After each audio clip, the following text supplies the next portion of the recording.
That's.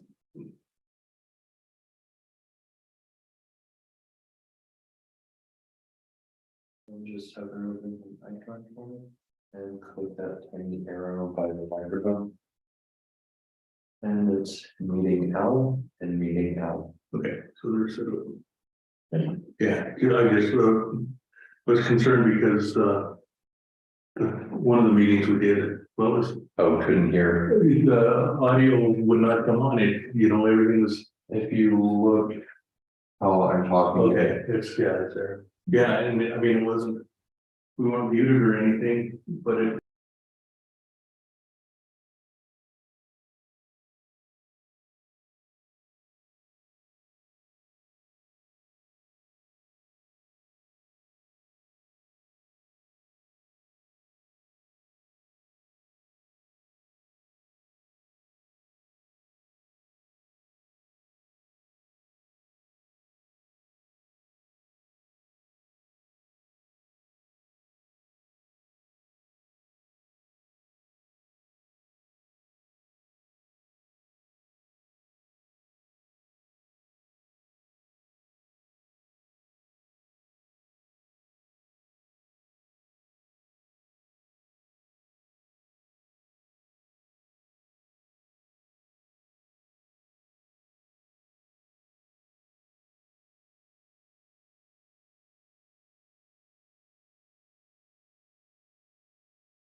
Yeah, go ahead and, The general public here. we might need to do that again. Yeah. Okay. Yeah, sorry.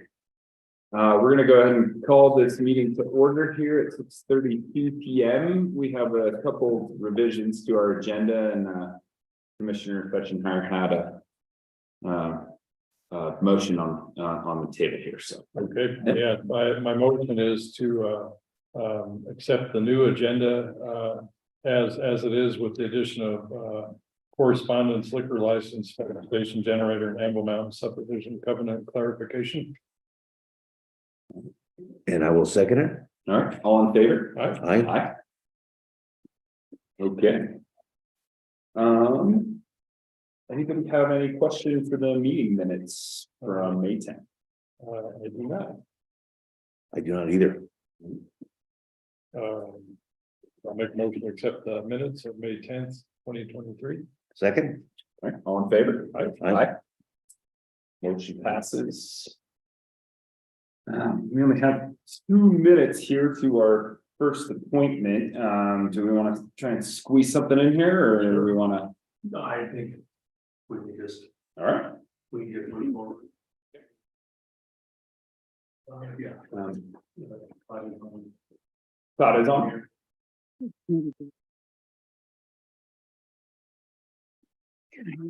Well, our first appointment here, just a minute early, is Todd Hennis regarding the actions of the EPA and the RMS. Todd Hennis is here. I'm appearing under the camera name Diana Lawrence, which is my wife. I had to borrow her laptop at the last minute. Okay. Well, we can hear you loud and clear. Yeah. Todd, if you want to go ahead and introduce your agenda item here and take the show away. Okay, can you see me? No, No. we can't see you. You're just seeing black screen, but we can hear you great. Okay, well, I apologize for that because I did hit camera. Basically, a lot of people know me. Commissioners Fetchenheimer and Meisel have known me for many, many, many years. And I've been a large landholder in the county for the last 30 years. Have been very active supporting the school and a lot of other things. So I wanted to be here in person tonight. Unfortunately, I had a medical procedure this early afternoon in Denver, which made it impossible to get down to Silverton in time. Now, I noticed we have Mr. Rudolph participating tonight, etc. And we probably have EPA somewhere lurking. That being said, what I'm addressing tonight is the actions of DRMS and EPA, specifically regarding the Pride of the West Mill at Howardsville. Okay, as some of you are probably aware, on approximately May 11th, 2021, DRMS sent 3 employees, had Sheriff Conrad physically break into the mill complex for DRMS. I had no notice that they wanted to see the mill. And actually, since the mill is not subject, the mill buildings are not subject to reclamation, they had no legal right to enter the mill buildings after they canceled the permit.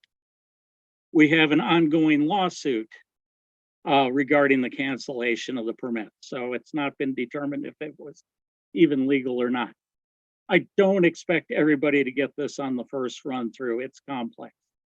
But anyways, Sheriff Conrad, despite the memo you got from DRMS, there was no warrant to enter the mill. And DRMS, it turns out from my research, had this incident instigated by EPA and coordinated by EPA. Specifically, I have an email from a Mr. H-O-U of the EPA coordinating the activities on that day. And on May 2nd, I got a very brief phone call from a Stephanie Mitchell of DRMS, who I've never dealt with before. She was frankly very obnoxious, very, arrogant, and announced that they had secured grant money to remove chemicals from, quote, my mill. And the only mill that we had ever dealt with the RMS on chemicals on was the Yukon, where there were 6 remainder barrels of chemicals. When DRMS did the work about 2007 at the Yukon site under grant money, they didn't have enough grant money to remove those 6 barrels. Okay, and they said, if we ever get grant money, we'll come back to you. The Yukon had been broken into many times. So I had a contractor remove the barrels from the Yukon and put them for safekeeping at Howardsville, which had never been broken into and is closely watched by the community. I acquired the Yukon mill in 2015 at sheriff's sale under Pride of the West LLC. I've been trying to sell it ever since I acquired it. And I realize how vitally important this mill is to the community and to the country. I mean, we have managed to preserve it in the face of all adversity for the last 30 to 40 years. And that is what I'm trying to do for the community. Contrary to what DRMS and EPA may have told you about the break-in, they had no legal right to enter. They also, the May 2nd phone call with Stephanie Mitchell, she was so rude, I ended up saying the chemicals had been removed and hung up on her because she was I could tell that she was trying to entrap me in the phone call. And I've never had to do that before with the RMS, but this was so over the top. And they had, from Mr. Who's email of April 25th, they had already planned to do this. And this was retaliation by EPA, plain and simple. In the huge Sunnyside Gold King lawsuit in New Mexico, I testified for over 7 hours. My testimony, I believe, was actually key to both Sunnyside Kinross and EPA settling the case at a cost of approximately $200 million to the participants in the case. I was not one of them.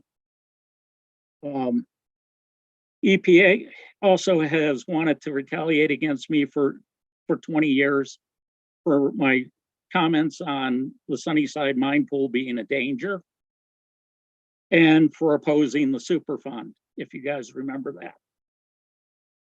The biggest thing is I filed a GAO complaint against EPA, Government Accountability Office. They approached me for cover soil at the Pride of the West Mill, and I said, yes, I will provide you with as much cover soil as you need for the Kitty Mac site. And they refused to pay me anything for the cover soil. And I threw out $10 a cubic yard, which is the going rate. I would have negotiated probably down to $5. Instead of paying me, they went to Durango and bought approximately 900 truckloads of soil, which passed through Silverton all the way up to Kitty Mac. The transportation cost had to be on the order of $55 a ton. And they wasted over $1 million on transportation. So they had reason to retaliate against me. I also have the lawsuit over the taking of Gladstone, which is active in the U.S. Court of Claims in Washington. And so basically, they have been trying to kill this mill for years through DRMS to try to eradicate the Howardsville mill from the county, from existence. EPA had said, if I ever want a settlement from them, I need to deliver ownership of the mill property to EPA. and I have refused. I asked them what they were going to do with it, and they said, we want to tear it down. And one, we pay a fair amount of taxes in the county. Two, it's very important to the county's economy going forward with strategic metals problems rearing their heads. And it's very important to the country. Now, DRMS has worked hand in glove with EPA on this whole deal, as far as I can see. I've done document requests from the state of Colorado, and I've gotten a lot of documents that are pretty damning. The fact that Sheriff Conrad didn't think enough to ask for a search warrant or anything. Nobody breaks into a building without a search warrant, plain and simple. The county is exposed legally here, very much so. There is also, since George Floyd incident, the state of Colorado passed a law that law enforcement officials who violate the civil rights of people lose their qualified immunity and are liable for their actions. And I'm going to argue that DRMS was acting in a law enforcement capacity as well as Sheriff Conrad. The DRMS has tried to get this mill removed for many years. The problem also, and we had chemicals introduced onto the site by parties unknown. Specifically in the laboratory building, there wasn't a single chemical of reagents left after Mr. Fern and Colorado Goldfields had the mill. I've had delegations from the state legislature through the mill, including the chemical loft and the laboratory building. I had my caretaker in San Juan County, Martin Torres, and his son Leo, clean the laboratory building because there was no chemical. I have affidavits to this. I have affidavits of EPA saying there was no imminent danger from the chemicals at the mill. That was to a third party who provided the affidavit. And I have lots of other evidence that I'll introduce at the proper time. I have tried everything to try to get a resolution of this problem. EPA is now trying to go after me for $1 million for the removal costs of the chemicals, including the 226 containers of chemicals in the laboratory building, which were fictitious. I've maintained the mill in reasonably good shape over the years that we've owned it and have been trying to sell it. Yes, it needs some work, but that's 2 or 3 months worth of work to get this production ready again in a national emergency. And one is coming with China guy. You know, this mill is valuable to the county, valuable to the state, even though they won't recognize it, and valuable to the youth. I have gone to Virginia Brannon, the head of DRMS, about 4 weeks ago, and said, okay, your people have basically committed legal murder. I was much nicer than that. And Mr. Rudolph had his hands on this gun too. The chemicals were properly stored and safeguarded. We have members of the community watch over the mill complex. And when there's a sheet of tin blowing, I hear about it. And I have Martine or someone take care of it. It's watched over. We've never had a problem with break-in. And we have a lessee on the property. The Virginia Brannon refused to back down an inch and said, I just don't agree with your summary of events, and left it at that. My documents from the state of Colorado show that she was basically taking orders from the Department of Natural Resources. And this policy goes all the way up to Governor Polk. DRMS knew exactly all the chemicals that were stored in the building, their condition, and they even had inventory sheets when they broke in. They never identified that they wanted into the Pride of the West mill. The only thing from my conversation with Stephanie Mitchell was that they wanted into the Yukon mill. I told them the chemicals had been removed and quit the phone call. DRMS knew exactly the shape that these chemicals were in. And when we acquired the mill, we found 2 leaking drums. One was an Aerofloat drum, which I went in with Martin Torres and Leo Torres, trained them in proper chemical safety procedures, provided them with PPE, the protection equipment for handling chemicals. The drum of Aerofloat, which is harmless, the 3 of us hoisted it up in the air and put a containment vessel underneath.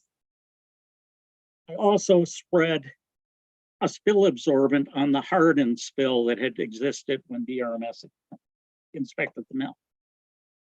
The EPA called the spill absorbent, which was kitty litter, and I left the bag right there to identify it. They called it granular cyanide, guys. And oh my God, we have an emergency. Locked me out of the mill. They needed to offer me the chance to remove the chemicals, which they never did. And I have EPA correspondence on it.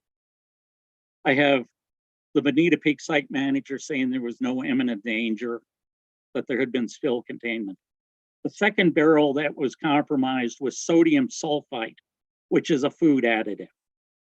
And these guys went through and removed copper sulfate, zinc sulfate, activated carbon, and anything they could lay their hands on to add to the cost.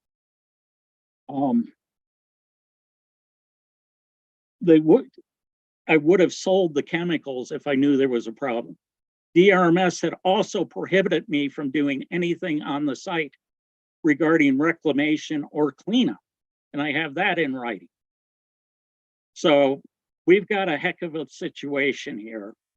I've kept quiet on it to this point. We don't have EPA doing anything productive in the county. They have to stoop to this. I believe they did this in order to create costs that they would not have to pay for the taking of Gladstone. Okay. And basically they're fighting me tooth and nail on their taking of Gladstone. I had a federal judge in Washington get upset with them, with the Department of Justice last August on a bogus motion to dismiss that lawsuit.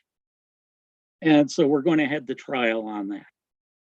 In the meantime, the only option that's left to me, and this is why I'm addressing the commissioners tonight, and I hope respectfully, is to bring a lawsuit on civil rights violation in federal court, which means I automatically have to sue the county and Sheriff Conrad. Okay, DRMS will not back down. Okay, and I have tried everything. The only avenue that I can see to defuse this situation, gentlemen, is I would recommend that the commissioners might want to approach the governor's office and state, basically, we've had an unfortunate incident. We have had a state Division of Reclamation and Mining and Safety violate any number of procedures. There is immense legal downside for the participants in this whole episode. And I mean, DRMS specifically forbade me in writing from doing anything to clean up the property. Okay, and to pull this after doing that, I mean, it's not going to play well in court. We have a sheriff who didn't ask for a search warrant or any documentation. The letter that he got from DRMS afterwards was from the same attorney who had previously destroyed correspondence from an associate attorney general of the state of Colorado laying out prior to the West legal rights in the reclamation bond. We had a DRMS employee tear that up, and this attorney for DRMS wrote a memo to the exact opposite. And when that comes out in court, it ain't going to be pleasant. I'm happy to try to talk this through, guys, but I'm out of options. You know, we've been placed in this situation by EPA. EPA is not doing a damn thing to clean up anything in the county. We're going to have them here forever, which is what I pointed out in my opposition to the Superfund. And for that matter, we still have a very large danger at the Sunnyside mine from the mine pool. The bulkheads are over capacity. We've got the worst snowfall in quite a few years, and the creeks are ripping and roaring. And we're going to have a lot of flows into the Sunnyside mine pool here in the next 2-3 months, which are going to pressurize the bulkheads even more. I mean, there's a group that's approached the EPA that wants to drain the Sunnyside mine pool, treat the water and shut off the water flow. EPA has zero interest in doing anything proactive on the site. They are planning to take Gladstone at no cost to themselves at the end, which deprives the county of a tremendous economic asset. And in 2005, the county sponsored a brownfield application for a grant to examine doing a recreational vehicle park at Gladstone. And there's much better economic activity that should go in at Gladstone.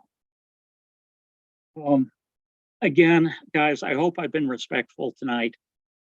I'm happy to talk about this at further length, in person or whatever. But there's a huge problem barreling down the road. I pay taxes in the county. God knows how many hundreds of thousands of dollars I paid over the years. You know, and this goes into the court, and a judge is not amused by a sheriff acting improperly. There's a lot of exposure for the county. I'm open to questions from you gentlemen. So we're gonna lay it on you like this. My main question is for Dennis. If there is a potential lawsuit or anything like that, should we even be discussing this? No, I think I welcome the information provided by this gentleman, and certainly I'll be looking into it a little bit more and talking to Willie and understanding it a little bit more. But it would be absolutely inappropriate for the commissioners to discuss anything related to this right now because of the fact that a potential lawsuit has been raised. The issue of a potential lawsuit has been raised. Okay, gentlemen, one further point. I've got a Denver investigative reporting team that's dying to cover this story, and it would probably be a multi-part, multi-night coverage. I don't think you guys want to go there either. I've held them off as long as I can, but with what EPA is doing on the Gladstone lawsuit and trying to collect the expenses for removing chemicals from Howardsville, they will not acknowledge that I'm exempt from CERCLA because I was a secured creditor who took title to the property to preserve a security interest and did it at a sheriff's sale. And that's well-established law.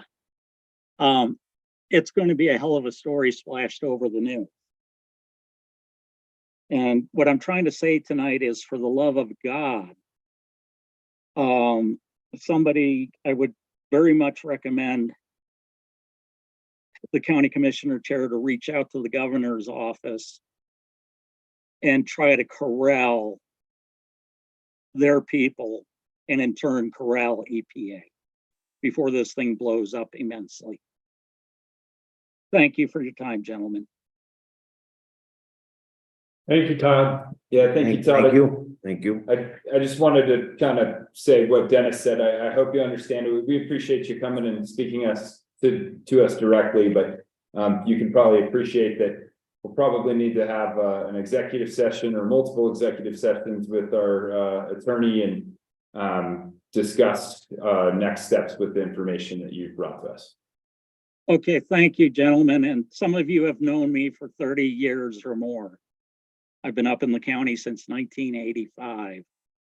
And while I may not be popular in all quarters, I have never caused problems. I've tried to head them off. So, okay. Thank you, Todd. Yeah, thank Thanks, you, Todd. Todd, for your commentary.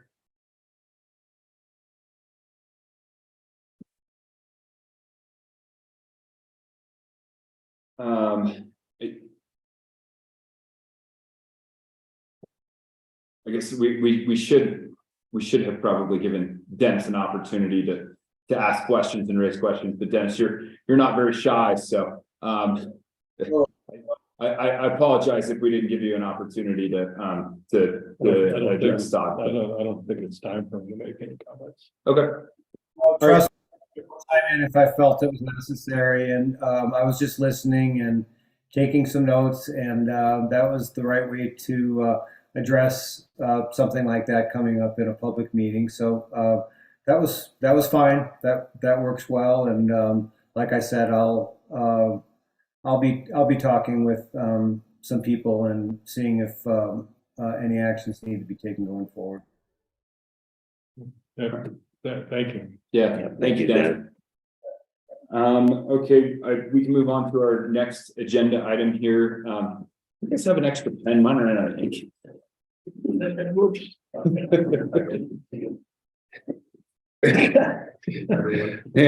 you were quicker on the draw, but Willie was more accurate. Yeah. That was not a strike. That's right. Thank you. All right, moving on. Our next appointment here is with Christine Borchers for the Alpine Loop Scenic Byways Grant. Not seeing Christine here. Was she going to appear to talk to us specifically about this tonight, Willie? Or Yeah, she was, and I had sent her a copy of the agenda yesterday, so that she had the Zoom in information and everything, and she came back that she, that she'd received it and everything, so. Is it worth Okay. a quick text or anything like that? I'll shoot her a text right now, and we can maybe take care of a couple of our other agenda items here, if that's okay with you guys. Sure. What should we do here first? Do you want to do the special event liquor license? Does that sound? But that, Yeah, special event liquor license. All right, so next we are going to be examining an application for a special events liquor license permit for Silverton Single Track on July 15th.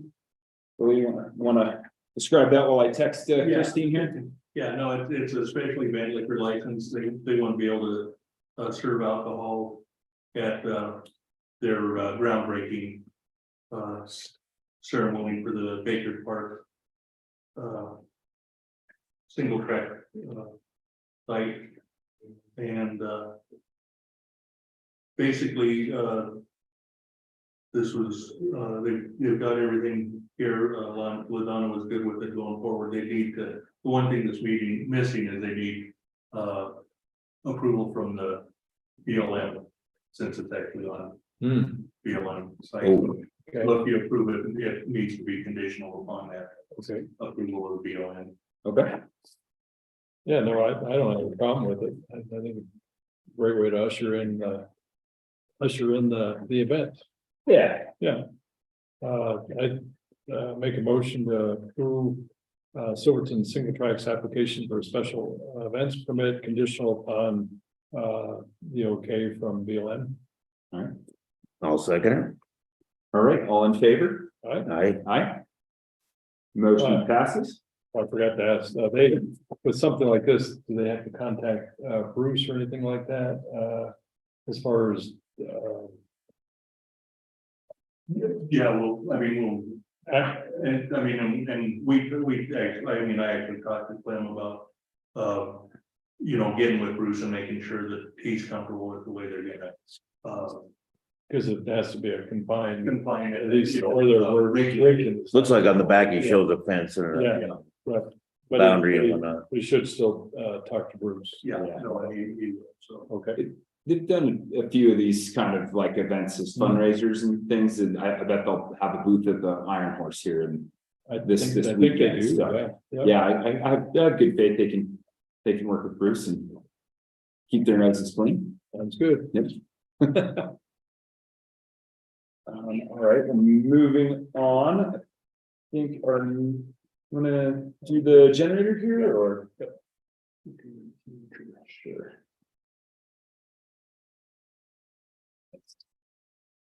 Okay, so the next thing is a request from the fire authority for installing a generator at the fire station. Initially, they were looking at just something to be able to open the doors when the power was off. And I think that's essentially what the ambulance has is. I don't know if the ambulance has more than just a door opening or not. But they, Okay. and anyway, the more we talked about it, especially with the couple of power outages that we had this winter and the potential severity of it, it was like, you know, it might make sense to investigate what it would take to, you know, power the whole building. And I mean, we've talked about it a little bit, and you know, we're gonna look at it for this building, the hospital building as well. And they actually looked into a real good deal through Target Rental, basically. I think it was a slightly used generator, but basically it put everything together for 20 grand. That would have cost you know, 40 plus grand originally when they were first pricing it out. So and we did budget money out of the emergency service sales tax fund for, you know, for something like this. I mean, so there is funding in there for it. Just a quick question. Do you guys want to, I guess, do we need to see any specs or plans or anything like that? Are you okay with what? Okay. And then this is just an idea, but I'm not an electrician or anything like that. Could we run wiring to the carriage house and use the same generator? Probably not. No, It would draw too no. much. And the only reason I say that is as I visited with Jim Electric today. Hmm. And it was for another job, but then he went through this whole generator thing and said, it's not enough to do both, but it will be one. It'll do one. Yeah. But not to say that we need to keep in mind a generator for the ambulance. Oh, carriage right. house. Well, I mean, they had a small generator, I think, but it didn't even. I don't right, know. they could use a little It bigger didn't- than what it they didn't had, work. yeah, For the power outage when they had it. Yeah, So they yeah. got it started the next day. right, but, right. I believe Christie's on in the 970 number. Okay, so Oh. yeah, we can, do you guys want to table this until Yeah. we're done, or do you want to finish up? Or do you have any other questions? Or are you ready to just make a motion? I don't, I don't either. and it's money that we've set aside for this type of thing. I mean, we have a pretty good rainy day fund and all that, so, I don't have a problem with that. Cause I mean, I think it's something very essential, and I do think, Carriage House should be considering an upgrade too. Absolutely. Generators and Yeah. stuff, cause, you know, that, I thought about power outage, couldn't, I mean, if we had a say a fire barreling down on us and it takes out our power lines. We're gonna need those generators in both spots, actually, so Yeah. it's just something to be thinking about, so. Especially when that, like the ice fire was heading right for. Could have been heading for overpass and substation, everything like that, so Yeah. I think any backup we can have. Hospital building here, I think it's a good idea. I'll make a motion, how do you want the motion to read? Just to approve the expenditure, 20, it says, I think we can get the whole project done for 20,000, should we approve 20,000 or what should we do?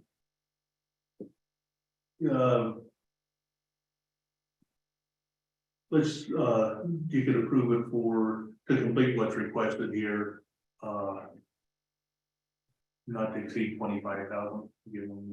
Or give No, we'll do it. Yeah, Okay, there you go. sure.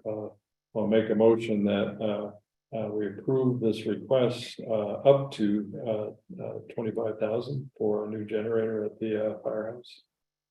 I'll second All in favor? it. Aye. Yeah, motion is approved. Yeah, it's a really good idea. Yeah, I think so too. Let's go ahead and welcome Christine Borchers, Hinsdale County Commissioner. Welcome, Christine. Are you able to unmute yourself? There you go. Yeah, can you guys hear me? Yeah, we can hear you great. Yeah, thank you for coming. Thank you. Thank you so much. I had to drive slightly over the speed limit from my county office up to my house where I have a landline when it went down, so thanks for your patience. I just wanted to visit with you guys a little bit about two different grants. The Scenic Byway grant that we just received notice of award, and then because I have you, I wanted to touch base on San Juan County's portion of the State of Colorado non-motorized trails grant, that a portion is going to benefit you guys. So that's kind of what I just wanted to pick your brains on tonight. Sound good? Yeah, no, Sounds that's great. Yeah. So I'll just start with the first one. About a year ago, we submitted a grant to the Federal Highway Administration on behalf of both byways, the Silver Thread, which runs from South Fork to Highway 50 and goes through Creed and Lake City, and then also on behalf of the Alpine Loop. Obviously, San Juan, Ouray, Hinsdale counties. It's the first time that they've offered those pots of money for about 10 to 12 years, and it's infrastructure funding, so we didn't really think that we had a chance to get it, but yay, we did. We are excited to receive an award of $640,000. And so I don't know if you remember, but at that point, you guys were prioritizing sort of some of the assistance in your county, and the highest priority was pullouts from Eureka to Animas Forks, and then perhaps some additional pullouts up on the high mountain passes. So that is what we wrote in for your county as part of this grant, that kind of work. The other items, 11 different toilets, 7 of those are in our county. 1 is in Mineral County, and then 3 are in Ouray County, and then a pavilion kind of close to Lake San Cristobal, and then an observatory assistance up on Slumgullion. So that's kind of the overall grant. We did have an initial webinar last week where we learned a little bit more about it. It's a 20% match, which is $128,000. As I talked to you guys last year, we decided that we would go ahead and go for the grant, and then if by some miracle we got it, we would figure out the match. And so now what we're going to go ahead and do, I think, if you guys are amenable to this, is submit, probably a GoCo request and maybe some other requests to try to fund that. I know that we prefer grants that are funded with other people's match too. We just never have any extra money in Hinsdale County. and assume that you guys are in the same boat. So that's kind of our goal with this particular grant. And I'll just pause there and see if you guys have questions so far. Thanks for coming tonight. This is Scott Betchenhire. Just a question, can this be manipulated a little bit to where I know BLM is thinking of moving their toilet from Corkscrew Pass down to Gladstone. I mean, that'd be a real essential place for a toilet. There's probably, I don't even know if that one was working very well at Eureka. I remember the toilets there didn't brokerage say that one needed work too. I'm just throwing things out. Can we, Sure. instead of doing a pull out, can we put in a couple of toilets, or because that grant, it's specific to the grant, are we kind of held to doing like safety pullouts and things like that? You know, we submitted the grant sort of at where we were at that moment in time. So that would have been a year ago now. But some of the ones like in Uray, and I haven't been able to confirm this yet, but what is being said is that some of the toilets that they had kind of slated were not, they've already funded them through some other means. And so I think there's definitely wiggle room. We also estimated high on toilets in the budget, and some of the estimates that we're getting from the Divide Ranger District on a new vendor that they're using are lower.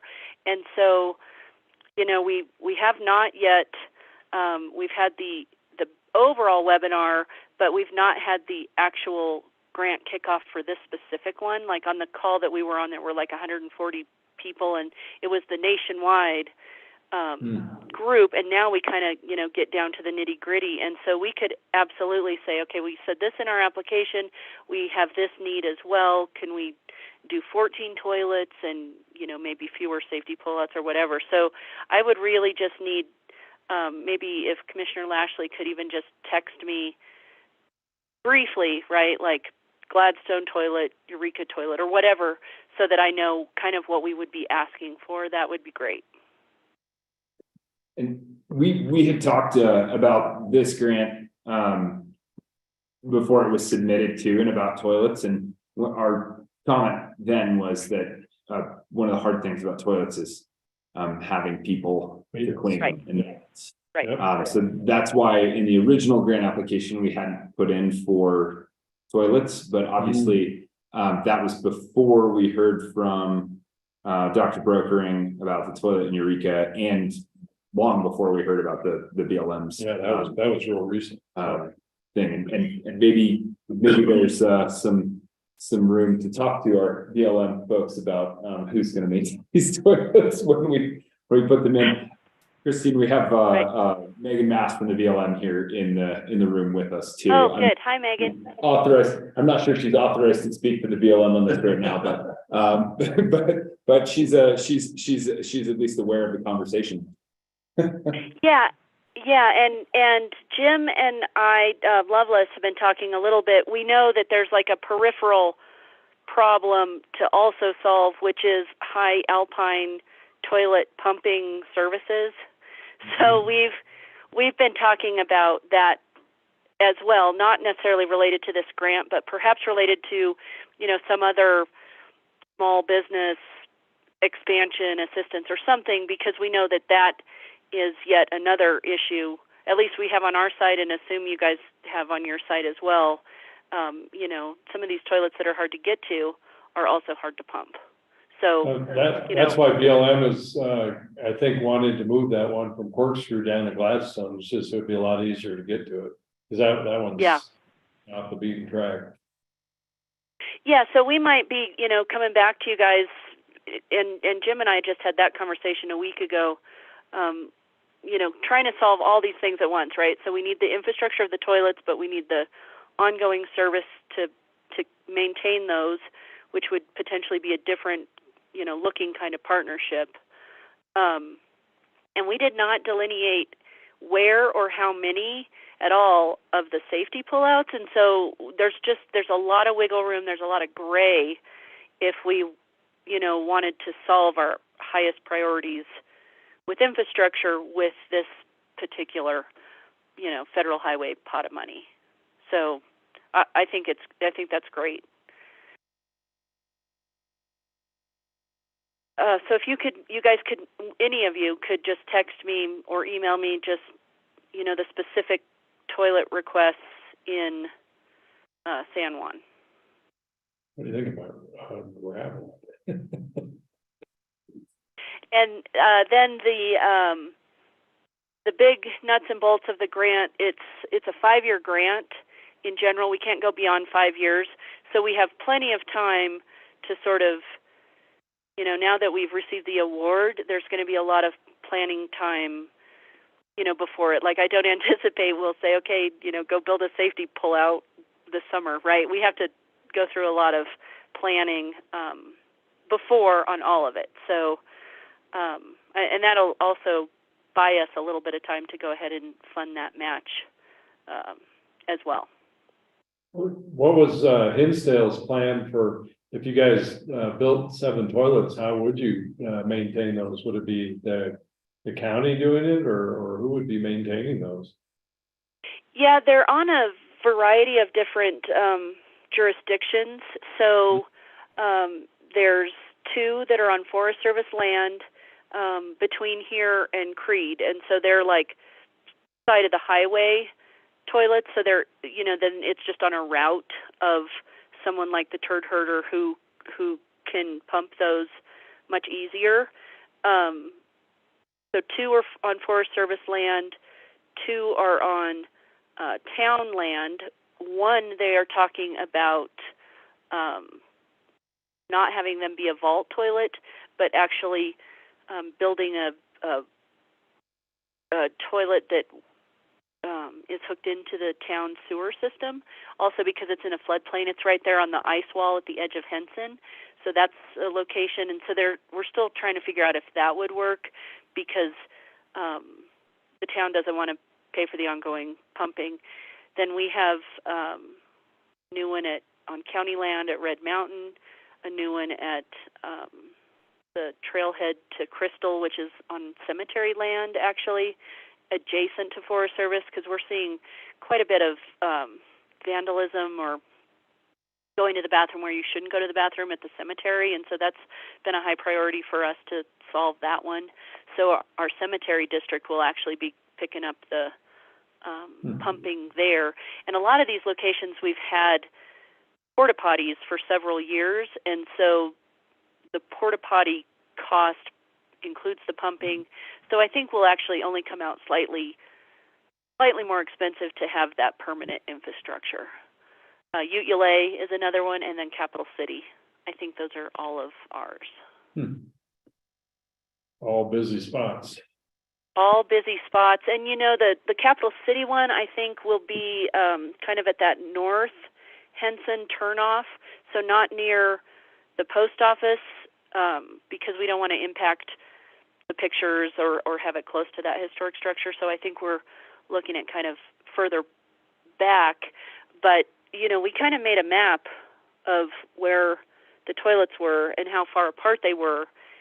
And, that's been the top complaint that we've been hearing is, there's sort of toilet paper and piles of poop in places that nobody wants them to be. So, and I know, I think up higher, the Forest Service had wag bag stations this past season, and that seemed to work really well.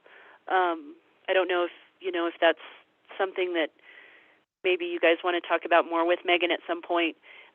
We thought we might find, those wag bags sort of discarded, and really that was not something that we saw. So, I think there's a big push, especially just with that human waste, to really focus on that, kind of change the culture, sort of like has happened on rivers. It took a little bit of time to sort of train the users, and now that that culture is different. And so I think that's kind of one of our goals, is to make it easy to do the right thing.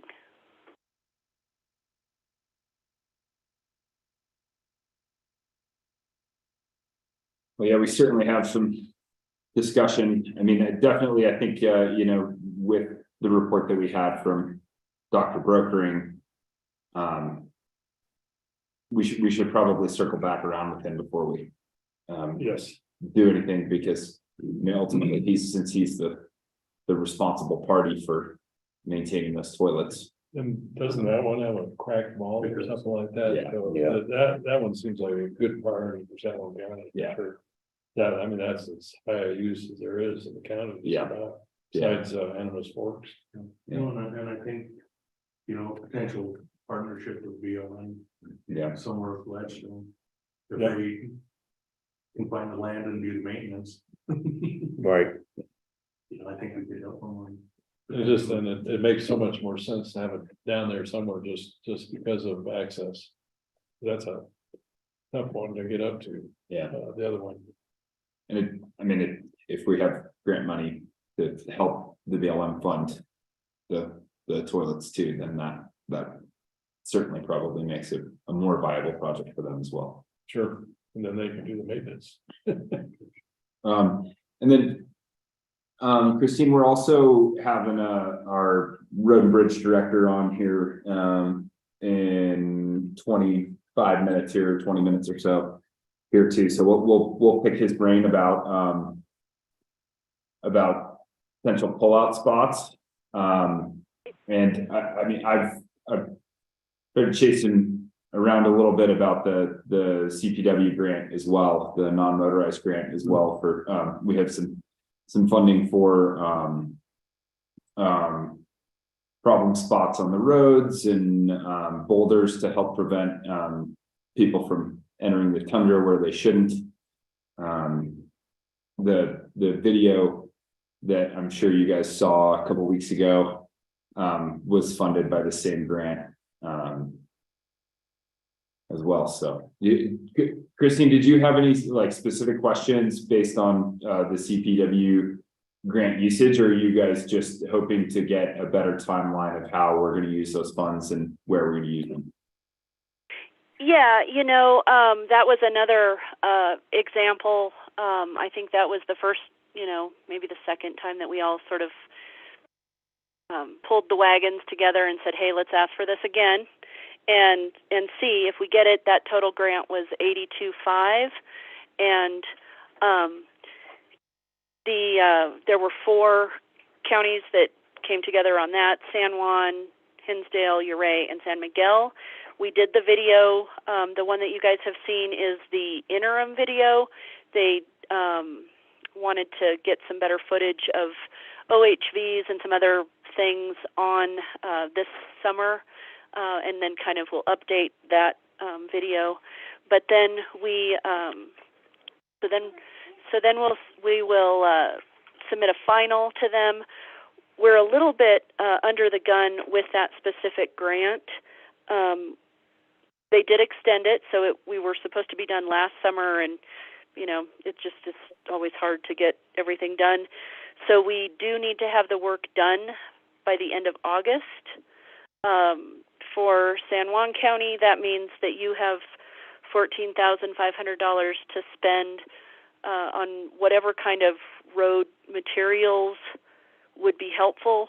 I think all we said in the grant was trouble spots in the high country, and so I know Hinsdale purchased culverts with our funding. San Miguel worked on, I think, is San Miguel County got the Imogene Bridge, or is that Ouray County? I'm so sorry that I'm not quite sure which county that is, but Yeah, you're right. Yeah. so one of those did that, and then the other one worked also on a bridge that they had partnered with the Forest Service to do. So they basically just were reimbursed for some of that, those expenses, and then so that's $14,500, and then in addition to that, $3,000 to spend for boulders to then place, you know, at whatever, you know, location you and the BLM together decide would be a great place, or if the county, you know, has places. And the purpose of that was to protect the tundra. So both of those have to be done or spent by August at the latest. And then you also have 2,500 for volunteer in-person education. And so I think last year maybe you guys were working under a different GOCO grant. That might have been how SGMA was able to do some of your trailheads, etc. And I know we used some of our funding to have them help on this side, doing similar, you know, interactions with the public, picking up trash, talking to people out in the field. And so that's another 2,500 for San Juan County to try to spend through this summer. And I think that we already approved that 2,500 San Juan Mountain Association for this summer. Okay. They had asked us if we were willing to contribute that $2,500 to their organization this summer, and we told them yes, that we would donate that 2,500 towards their organization. That's great. So we can go ahead and either just pay that invoice directly, or if you guys already paid that to them, you can send that on over to Lynn and she can get you reimbursed. And so Just pay them directly on that. Yeah, so you we can have them just get paid directly. We'll get in touch with them send an invoice to Lynn. Yeah, that sounds great. And then all you would need to do on your end is that road and bridge materials and plus the boulders. And then I think then we would be within spitting distance of closing out that grant, which would be great. Yeah, and we did talk to the BLMs. They have some projects that they're doing some reclamation on some areas, and they expressed that they might be able to use some of the boulder money, that $3,000 for the boulders, to help keep people off of basically sensitive mine tailing sites, which we thought was maybe even more important than the tundra to prevent, Right. you know, areas. Yeah. So Columbus. they seemed pretty interested in that, and I think we'll have to talk to our road and bridge director, but we can probably work pretty closely with Lisa Richardson or some folks from the BLM about that if we don't have any specific areas to use them. Can we use that money just to reimburse county road and bridge for their equipment time on placing those boulders? No, the way that we wrote that grant was that our crew's time in placing those would be our match. So it has to be like a straight purchase of the materials. But you know, I believe that's how we wrote that specific No, I think grant. you're right. That's why I was questioning, because I didn't think we could. But we probably have boulders on the right of way we could sell to ourselves. Well, and you know, if you But no, we'll have to figure that out. if you want to sell, I mean, yeah, I think that there's a little bit of wiggle room. You know, if We'll figure that they're out. your boulders that you're selling to yourself, you know, I don't know that you have to go purchase new boulders, but we want to be able to, you know, we want to be able to say, yes, we have additional resources now that we're going to place, and we know it's not nearly enough. You know, I mean, 14.5 is a drop in the bucket for materials, but I think, you know, I'm excited that CPW did support it, and that, you know, we can demonstrate that we continue to work as a region. I think that's fantastic, and I think it's, you know, we've seen that it's fundable, and it helps us and it helps you guys, and I think it helps the visitor as well. So. Yep. Yeah, I think and just to express this again to everybody, you know, CPW hasn't been historically very kind to our region as far as awarding these non-motorized grants, and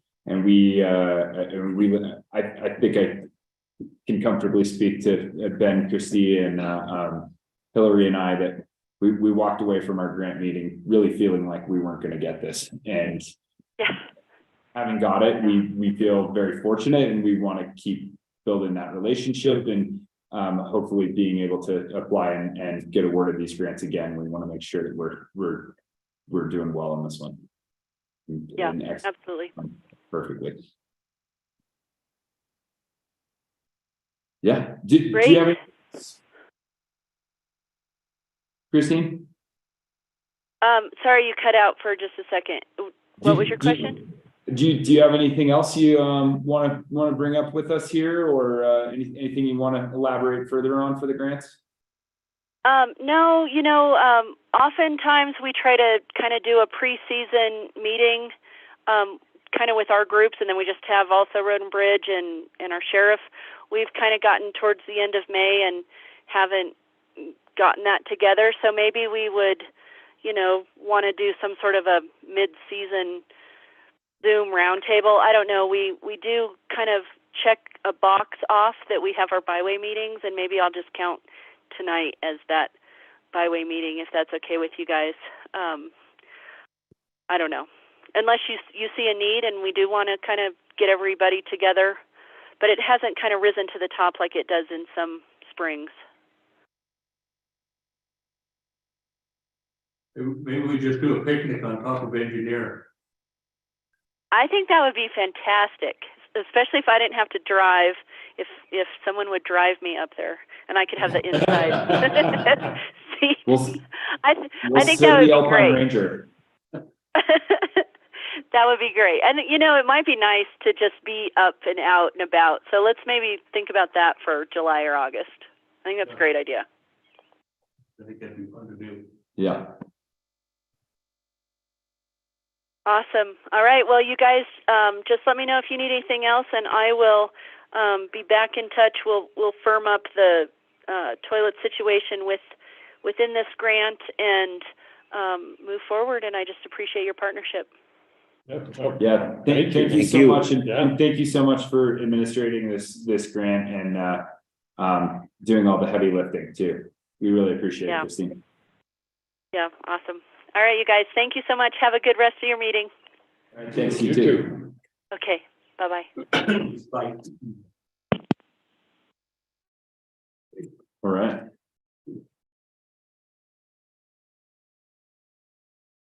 Okay, well, next up here on our list, and I apologize, guys, we're a couple minutes late. We had some technical difficulties getting our last appointment up here, but our next appointment here, we have Tony Castronovia, use of rock trucks on county roads. You're welcome to come sit up here. Yeah, turn around. Yeah. As quick as possible, gentlemen. Thank you Yeah, for thanks. taking a little bit of time to talk to me about this. I think not only do I think this is a vital and important part of our community, but it's going to be a great way to minimize the impact and the future reclamation that this county is going to undertake. My company is called Outdoor Environments Company Incorporated. I come from 3 generations on multiple sides of my family of road building, paving, on-site screening, crushing, and I'm trying to create a supply yard at one of our reclamation sites in the county that has a surplus of gravel to create an entity that is an in-county entity to serve these reclamation companies coming in the city and the county for aggregate crushing, screening, and supply needs for different types of materials, topsoil, and be an active part of the cleanup in this county. Part of the specialized transportation of these materials up in the high country and on these county dirt roads. We're going to be supplying the reclamation services with the aggregate for the Bonita Repository Project out on County Road 2, and that will put 35,000 tons of material across the roads. One way that equals 5,000 10-wheeler dump truck trips up and down the roads. We can reduce that to 2,000 trips if we are allowed to use specialized equipment to move that material. One piece of that specialized equipment would be the off-highway rock trucks, they call them, the off-road haul trucks. They're designed especially to put less pressure down on the roadways than the conventional 10-wheel dump trucks. So they can be used at quarries and off-road situations in every job site. They've been used here since they were created. I'm told since the beginning of time. My heart has only been here for 22 years. I've spent my whole adult life running here. I've spent everything that I've ever made in life to be here, and I'm honored to be here. I'd like my legacy to be helping clean up this place. I've secured some specialized equipment besides just the rock truck to serve some of the county's needs and the city's needs. The use of these vehicles has been approved by the city of Silverton and was part of the city of Silverton, the town director's idea himself, because of the failing infrastructure in the city. The only constriction John Seitz himself had with operating this rock truck was the one bridge that's slightly in question in front of this courthouse. He said, don't drive over that bridge. Everywhere else is absolutely fine. We would rather you bring more material in each trip, put less pressure down on the road and minimize impact to our society. I didn't know it was going to be a question that needs to go before the commissioners to operate it on county roads, but the operation of these vehicles is vital to the success of the reclamation, and that this county is going to undergo, and to not drag it out and to minimize the impact on everyone, including the environment. These trucks have more brakes than any other vehicle on the road. They make half the trips. They create the same amount of dust as a 10-wheel truck, possibly even more, but less than the counterpart of a heavy haul tractor trailer that would be the alternative, which will also be running on the roads. But for every trip we can make with one of these specialized pieces of equipment, we can reduce 2 trips in a normal vehicle, which would cut dust in half, cut every impact on the road in half, trips in half, the liability of potential accident. We've outfitted our equipment with cameras, front, rear, and sides to make sure there's no blind spots. These vehicles are newer and are equipped with emissions systems to minimize the impact on the environment. And I'd like my company in particular, that is our San Juan County in-house reclamation subcontractor for the city, and I would also like to be a subcontractor for the county. Part of the specialized equipment besides these rock trucks, I have crusher and screening attachments that attach to the excavators. I can walk down the county roads in the high country, take the material from the side of the road that's washed out, and I can create the road base and DGA, dense grade aggregates, to fix the roads, compact them on site, and with the blade in front of the machine as it crushes the stone, and lay it out. One man, one machine doing the work of 3 machines. It's cheaper for everybody, it's less impact, and it's better for the environment in every way. So I guess I'm here to ask for special request. I'd like to submit you guys with a certificate of insurance, just like I have with the city of Silverton, and anything else that might make you guys feel more comfortable about having these vehicles operate on the roads, not only the county dirt roads that are County Road 2 and 110, but also up on the high country roads. We would also like to donate our time and material and expense to help make improvements on these roads. So frankly, our trips are easier, and so our vehicles that will spread out and distribute weight better than conventional trucks can have a chance to roll in some of this material and help it stay in place, serving some of the need of what a roller might do for the county in conjunction with the water truck. We're going to get to chill out some of the dust situation that we're encountering in this county as well. I just have a few questions just out of ignorance. Like just a normal dump truck, how many tons of gravel would that carry? Between 15 and 20, depending on the axles, and that will put down around the same amount of pounds per square inch of pressure as a full-size water truck that you guys are about to purchase. Okay. For the county, on average, that is 80 pounds per square inch from what DOT statistics and science is telling us. These trucks put down close to half that, 40 pounds per square inch, and they carry twice the load. This one is not, the one that I've purchased is not the largest one, it's not the smallest one, it's right in the middle, and its manufacturer rating is to carry 35 tons. So at 35 tons, it puts 43 pounds per square inch of pressure down on the road per tire. And then like those, we've seen those big heavy haul trailers, how much do those haul? So those will haul the same as this truck will, but they will put the same 80 pounds of pressure down per wheel. And there's many more wheels to create dust. Gotcha. They also don't have all the braking systems that these other trucks have that operate at slower speeds. They also give us the ability to not need to transfer materials from truck to truck, put on the ground, put in something else. They can deliver, go right off the road and go right onto the job site and put the material in place, which eliminates the need for other equipment as well.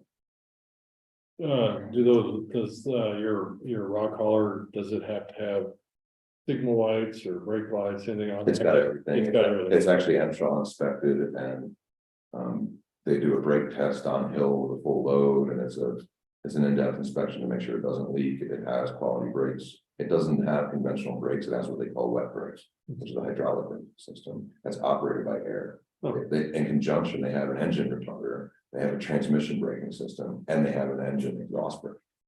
So there's more brakes than any other vehicle on the road. They're safer and they're meant to operate in these adverse conditions. As far as width on just a normal county road, it's not gonna cause a problem with cars or anything like that. I mean, I could see it causing a problem on the road down to Sports, you know, because it's gonna take up the full width or something like that, but, and that was another thing, you had talked about even just doing night stuff on the backcountry roads, which I thought was a really good idea. Yeah, we've been operating these trucks for the 2 years that my business Outdoor Environments has been a resident in this county. And haven't any problems at all. I have 21 trips up Picayune Gulch in that road.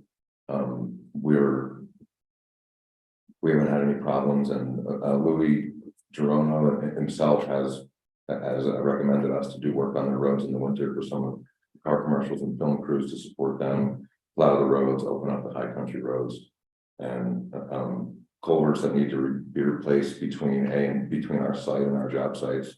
We would be happy to take on some of the responsibility of if it was acceptable by the county for us to do so. If not, we'd be happy to generate some, donate some aggregate so that you guys wouldn't have to cost, so that our ride is easier, better, and with the acidity and the effluent coming out of the ground in this county, culverts corrode quicker than most normal places and in the rest of the world. And we're happy to take on some of the road improvements to help the county road department if we're allowed to. We're carrying out the reclamation process of Jack and Barbara Clark's property out on County Road 2. It's been all tested clean material in there. The previous gravel mining in there was different than other mining. And we have enough material to supply the needs of the Superfund reclamation process that's going on here in county without bringing 5,000 dump truck loads through town. I'm glad to hear you guys are taking that on. We haven't made a dust pile of that where we are. It's horrible. It drags you down. This would have as many trips down the road and just have as much dust. We're gonna have deliveries that need to be made either way, regardless of whether I do it or not. Sure. I don't believe everyone should have this permission. I would like to submit my certificate of insurance, which carries $3 million on each vehicle, and liability and everything else we need to work for these reclamation companies. And it's the same COI that I can find the city of Silverton. We haul snow for them. We build the gravel for their roads, and anything else we can help with. We'd like to actively pursue helping more in the county as well. Sure. I do a lot of the high country site work since our other primary contractor in town is so busy with all the work that we've come up with since COVID here, and all the people moving here, and all the added work that's coming through our county. So I've been the one that's been doing a lot of work in the high country, and the operation of these vehicles is really the only way, because the normal trucks can't. My dump trucks have broken suspension. They have the shock absorbers are broken, and electrical systems are falling out. The battery boxes have had to be replaced. The air tanks have had to be replaced. My tires are all ruined. Like these,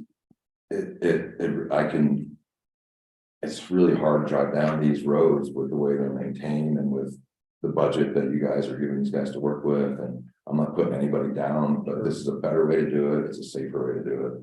And it's a calmer, quieter, and less dust way to do it. And, anything else? Definitely, we definitely have an expert in the room that's on our board, and then we should definitely hear from Louis also. Well, I'd like to hear, is Louis here? Yeah. Yes. We tabled this for Louis. Yeah. I find the question, right now is, as far as our bridges in the county, are there any bridges in the county that we should be worried about having?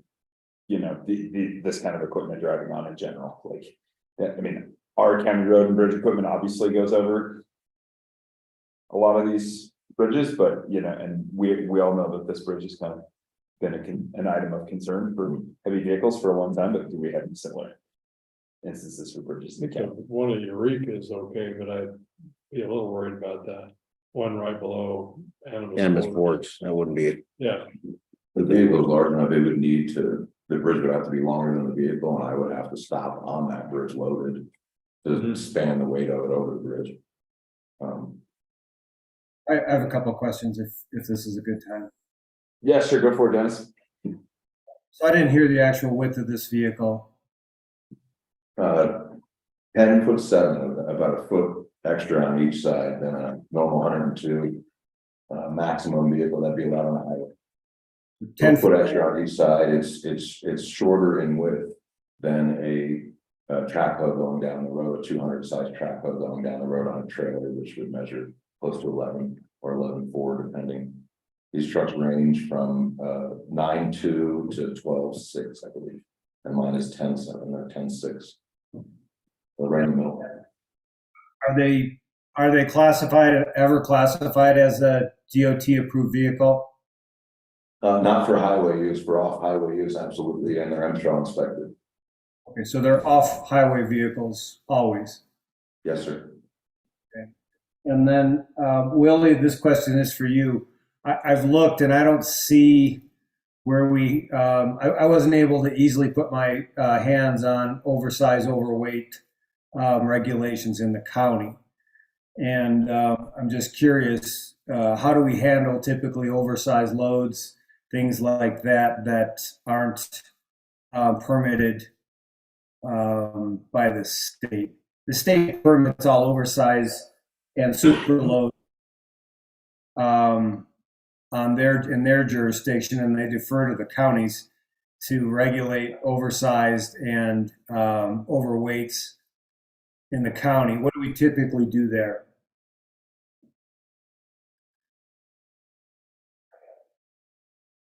that was a Who's question asking for you? you. It's like, really? We do not, Dennis, we don't permit, we don't have a permit system for overweight, oversized loads. When we bring equipment into the county, we need to get it, that's oversized because we need escorts over the pass and everything. That usually involves coming through town and getting dropped wherever. The only issue is with the town director coming over this particular bridge here. And we've been told to unload the equipment and either drive around the bridge or walk the equipment without the truck and trailer will be added to it over the bridge by itself. That's how we deliver our other oversized vehicles. My point is that the state regulates all oversized and overweight loads, and they what they probably call a super load. I think this is probably a super load is what they might call it. And then that permitting goes through the state for state highways, any jurisdiction or any roads they have jurisdiction over. And then if you're going to allow oversized, overweight permits on county roads where the state does not have jurisdiction over them, then you typically apply the same standards as the state applies, and then you apply it to the county roads. And you usually request a permit and a permit application. And you know, my concern, I mean, I have several concerns with it. I certainly want to hear from Road and Bridge. And, you know, there's some overwhelming liability issues if we're allowing over with vehicles to just randomly travel the roads. As you guys are aware, typically if you have over with vehicles, you've got a flag vehicle, you've got designated routes, you've got designated times. So it's really different than hauling a single wide mobile home in, where it's one trip with flaggers and making sure there's no traffic in the way and everything else. It's another thing altogether to have someone with sort of just an open-ended permit to travel the roads as they see fit with an oversized load, an overwidth load. The state, I can tell you, the state looks at certain things when they're looking at super loads. One of the things they look at is if you could break down your load into smaller loads and avoid the oversize. Obviously, you can here. However, I certainly respect and understand the desire to keep dust down and eliminate as many trips as you can. But I think we're certainly stepping way outside the lines of what typically is allowed by the states. And I don't think it's a typical, again, San Juan County, I'm never going to call it a typical county. You've got the high country and you've got, you've just got adverse living conditions and road conditions and everything else. So if there were an exception, this would be the place where it would be. But I just want to point out that you're definitely stepping outside the lines of what typically occurs.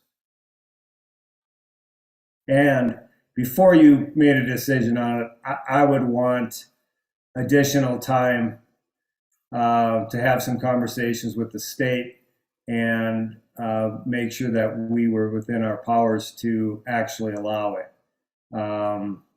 Statutory guidance, because I'm looking at 42.4.510 is the oversized, overweight, superload permitting statute, and I'm just not seeing anything that fits this scenario, where you would just give someone a permit to go ahead and operate on the roads with an overwidth vehicle. Dennis, is this mainly the liability issue, or what with the state? Is that where you're feeling? Yeah, I'm feeling the liability issue. You've got an overwidth vehicle. You said 10'7", operating on, I don't know how narrow those roads are, but with no flag vehicle, with no signage, things like that cause me liability concerns for sure. You've got someone that comes around a blind corner and doesn't have enough room to get by, a rock truck that typically is not allowed to operate on roads, on road. That to me looks like a liability potential. And again, if it were a project like, hey, we're going to be hauling on this route at this time, put signage out there, put maybe have a flag vehicle, great. But if it's repetitive hauling, without scheduled hauls, I have a real issue with it. And I would also want to hear from Bruce on it. I've already spoken to Bruce before I spoke right after John Sites. Bruce is absolutely okay with it in city and county and high country. The health department is for it. A couple of town trustees that have spoke about it, and we'd be happy to do whatever else is necessary. I think we do have some extenuating circumstances with all the reclamation work going on here, and any way we can help. It involves. If you guys don't mind, Tony, we are talking about a particular project. We're talking about County Road 2 from the pit to Pond 4, correct? Yes. Okay, so why don't we structure that, okay? But also to bring the 2,000 tons of material the city's requiring immediately. Oh, so, okay, so, Right. so Right. we're outside that project. That's what provoked this, I guess, was. Okay, we're outside that project. And I got it. gave me permission to bring I the got truck into the city limits into town. And the other issue, I think you said something that, and maybe I didn't hear you correctly. And I want to make it clear, You're bringing up really good points from my perspective. I'm not a decision maker. The board's the decision maker. I get it. I mean, we've all heard complaints about health issues of dust and all that. But again, I sort of always have to bring the bad news and say, hey, can we even do this? Are we allowed to do this? Or are we setting ourselves up for potential lawsuits, things like that? So it's not that I don't understand what you're trying to do and the benefits of it. I just have to do my job and look into this stuff further in that regard. I did want to ask, you did say something like did I hear you say something like you wouldn't want the same permit to be granted to others? Well, just with it, like you were saying, with just giving permission to operate these vehicles, I'm asking for my company in particular, who would provide the county with a certificate of insurance in the same way we have the city as a subcontractor, to be able to operate on these roads and make improvements on the roads if they felt necessary. Right now, there's multiple spots on County Road 2 that my 10-wheel dump truck has to come to a complete stop in the middle of the road to travel over the road damage where water's coming over the road and lack of gravel and rocks sticking up in the road, but mainly where water is coming over the road in multiple areas from our snow melt. The condition of the road, driving these big trucks that are not wider than the mirrors of a normal truck, by the way, are it's a much different experience going down the road. It feels like the road's paved.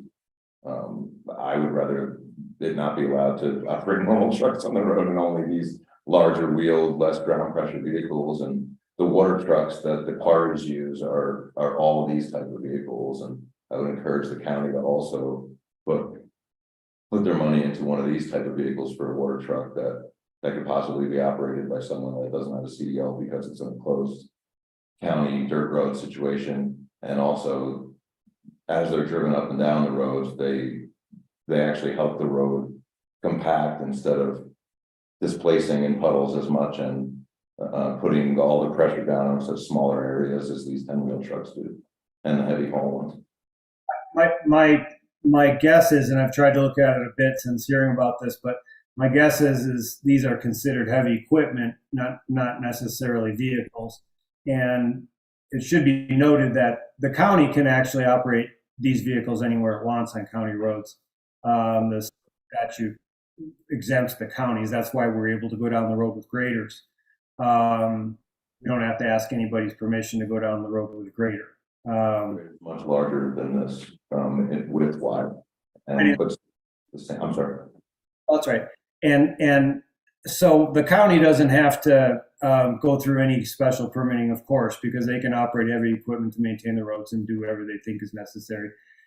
And the concern I have is, and I bet my commissioners already know I'm going to say this, you can't allow one person to do it and then not allow others to do it. So I was just saying, only people that have given the certificate of insurance and given the information to be liable for any potential damage that could possibly be done or any adverse effects. So basically the commissioners would be setting up a permitting process for when they would allow oversized rock trucks to operate on the roads of San Juan County, and they would have to apply it equally to anyone that came in and asked to do it. That makes sense. Yeah, I don't think you're not asking for an exclusive use of the county No. roads for Oh, no. this type of. Right. No, I'm just saying that anyone that is an outside company that has not already gone through whatever permitting process, submitted you guys with certificate of insurance, has proved that they carry the proper insurance. And yeah, I have every driver's license that North America offers. And these particular vehicles don't actually require those driver's licenses because they operate so much slower and they're usually operated off road. Pete, you're gonna hate me for asking this, but so how many contractors are operating heavy equipment on the roads? Heavy now equipment? Heavy equipment on the roads without, the special permitting process, whether it's, Northwind or, Well, yeah. I don't even know. To what Tony was saying there, it said here with John Deere, This is a pretty common practice in mountainous areas throughout Colorado. What Tony's, All over the world. yeah, what Tony's proposing here is, it has been pretty common, especially in the last about 10 years. A lot of road building has gone from using scrapers and they still use dozers, but they're getting away from scrapers. Because the haul trucks are a lot less impact, they're more fuel efficient. They actually get the same fuel efficiency as the old style semi trucks when the belly don't. So a lot less environmental impact on the road. You're gonna see a lot less erosion. To Tony's point, it's low ground pressure, so you're not creating the potholes. It's low dust. And the other thing is, it is classified as heavy equipment.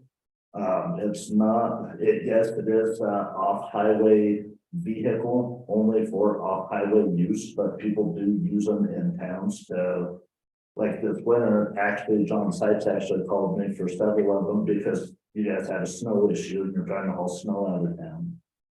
That's what provoked this. So that was a big part of this. If you can haul snow through town now, why can't you haul material, have half the trips? The dust is a concern up here, the environmental impact, the trails, the road, you guys, the road and bridge department. I'm heavily involved with them, they're having to fix these roads all the time. So I think it's a great idea, but to answer your question, almost every area, you go to every county, here in Southwest Colorado, especially through the La Platas and San Juans, everybody's using them because it makes the most sense. I'm saying everyone. Where? I see, yeah, we've got them in La Plata County, we've got them in Montezuma County. Okay. We've I got didn't know that. These guys have 3 of them, you can't even rent them. They're Matter of all fact, I around. just sent 3 of them over to Rico where they're doing the mining Yeah. information. Oh, I knew that. Are they running actually on the county road? Yes, Are they operated or are they private operated? say that one more time, you cut out. Public operators or private operators? They're private operators, they're all private operators, but to Tony's point, they're all licensed and insured, they have to have they have to have the $3 million worth of liability insurance, so be able to go on the Forest Service roads. And the Forest Service has absolutely no problem with these. And they are getting rented by municipalities. Right. They are getting used. Yeah, absolutely. Absolutely. Municipalities own. Yeah. There's municipalities that have purchased these just because it's a lot less movement of material, it's less fuel, it's less man hours. Even It if, just makes the most sense. even if they put down the same pressure as a normal truck and just carry double, it would be worth it. I see all the pressure stuff, but I see the advantages. We chatted about this before. The only thing I'm worried about is with Dennis is, you've got a massive amount of insurance on it, sounds like. Yeah. Right. On every piece, it's like. But exactly. Yeah. But how does that cover the county, Dennis? I mean, are we good with that? I mean, does that help if he's running on our roads and there's an accident? The liability there? Well, the county has immunity for operating graders and things like that on the road, and that's why it's easier for us. When we're operating, we have immunity. When they're operating, they don't have immunity, and if they hurt somebody, they're going to get sued. Now, whether the county gets sued along with them for possibly allowing it, I think that's going to be a question I'd have to look a little closer at. I'm around the Four Corners area quite a bit. I can tell you that I've run this by other counties, and I'm not hearing that they're prevalent in other counties. I can tell you for example, Dolores County, no way. They've never allowed rock trucks to operate on the road. So I'm questioning if by third parties. So I'm questioning if the rock vehicles you're seeing operated in other counties like Montezuma County and other places, are they being operated by the county, which of course they could because they can operate heavy machinery on their own roads, or are there trucking companies in Montezuma County that are utilizing these under a permit by Montezuma County. And if there is, that's easy for me. Then I would like to see how the other counties handle it and make sure that we have our ducks in a row if that's the direction you're going to go.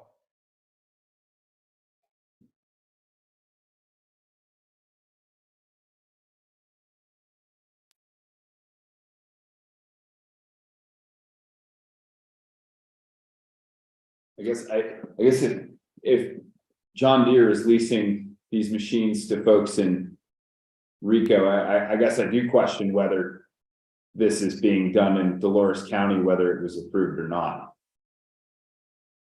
That's also a super. I'm not trying to set alarm bells off for you, but. Superfund sites usually have extenuating Yeah. that allow these type of things. And we have the least amount of paved roads in this county and anywhere I know. That's why I moved here, because I've owned Yeah. a small paving company for like 17 years. Oh. I'd like to not do that. And then But I don't know if I like Austin's questions at all to either one of us.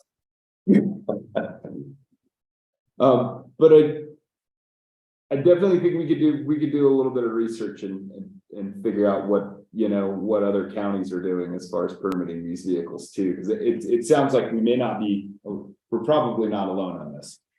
But if it's being done in Montezuma and La Plata, Yeah, there may be a permitting There- process there may be a that's permitting- out there. yeah, and we It's may just be off able the to, shelf, you know? yeah, we may be able to cheat and copy paste and and make this a little easier. But yeah, I understand all the concerns too. But I also do want to say too that we've really beat the EPA up a lot too about supporting local contractors and local businesses and their efforts here, and we at least have an opportunity to they've given Tony an opportunity, I think, to supply the contract, and I think as a board and as a community, we have a little bit of responsibility to try and I don't think Facilitate that. anybody would like that. yeah. I've spent every dime, everything Yeah. I have is in iron So- into this, because I believe in this so much. And Yeah. But I think, yeah, I'm not really questioning the should we or should we not allow, it's just how should we do this properly? And there are certain other things too, like some of our county roads are a lot wider than others, or there are certain things that we should be requiring, like, should we require a pilot vehicle on Yeah. really small roads if they're operating? What we've between done certain hours or before, things like what we've that, done before you is know? like having that. traffic. Designation when Yeah. it's traffic. What we've done before is that we did with the sludge rig, we did traffic control on a route. Yeah, If he's going from Jack's Pit to Pond 4, and you had designated times and traffic control, yeah. that's what we did before. We're gonna need that for the volume of normal vehicles, never mind. Right, is that part of the plan? It's gotta be, we need to make it. part of the Okay, plan so for that would be- project. That would be For something smaller to feed projects. Dennis on that, Yeah. if that's why I was asking, if it was a specific project, and you kind of blew that out, and you said, no, I'm gonna bring gravel in town too. Right, well, smaller, that's only really once a year and as needed, and for smaller projects. Okay, but you're talking basically about a project from the pit to Pond 4 to the repository. That's the largest one. right That's the now. big one, yeah. That's 35,000. The EPA Right, says that right. there's the equivalent of 300,000 tons that's gonna Right. be generated here. to And you supply. guys would have a plan with traffic control and whatnot. Yeah, for that job, that absolutely, for the smaller I mean, jobs, maybe me, I- operating on off hours, if we're gonna operate between the busy hours, then maybe. Yeah, I mean, tourism and everything else comes into play there. But yeah, 5,000 truckloads over the passes versus, was it 4 or 5 miles? 5,000 trips, yeah. Yeah. From, I think 5.9 maybe. outside of town, because these are things that we asked the EPA, like, are you guys gonna be running these Right. rock trucks over the passes at certain designated times of the day? Are you gonna? run We're them definitely together, happy or- about that, the fact that they're not coming from C&J gravel or Montrose or whatever over the passes and through town. I mean, we're all loving that. One few still on the path. You're coming from the other way, it's obviously, there's safety there too, you know, so, but, Yeah, I mean, I think, you know, my suggestion would be that we table the decision for tonight. Give Dennis a little time to look at the liability issues and concerns and see what other counties are doing. But with I think because of the shortness of the season and that these projects have to get going, that we'll have to ask Dennis to do it quicker than slower. Oh, yeah, yeah. Dennis is quick. Okay. I've already asked 64 counties if they allow rock trucks on county roads, and if so, how do they permit them? So that's already gone out. So I'll jump on it for you. Yeah. And I mean, I think you know, I wish Louis was here this evening. That would be nice. I was hoping that he was gonna be here. He's not in favor of operating on County Road 2 or 110. He doesn't have a problem with him operating on the backcountry roads, because they're more applicable for hauling back. You can't get a regular truck up Yeah. picky. Yeah. That's the only way. Yeah. But at the same time, I think when we look at them as far as permitting or regulating them, because as you talk, you know, picky units fairly narrow. I mean, there's no place to go if you see a rock truck coming onto the road. On any of the roads where you can't pass on the road, So, we at least send a pilot vehicle. I mean, I think in those Yeah, cases, you either have to have pilot or you close the road for a short period of time or whatever. And I mean, I think those are things that we need to look out. That's why we try to do majority work at night, so we don't have the impact of society as much. But what were Louis' objections?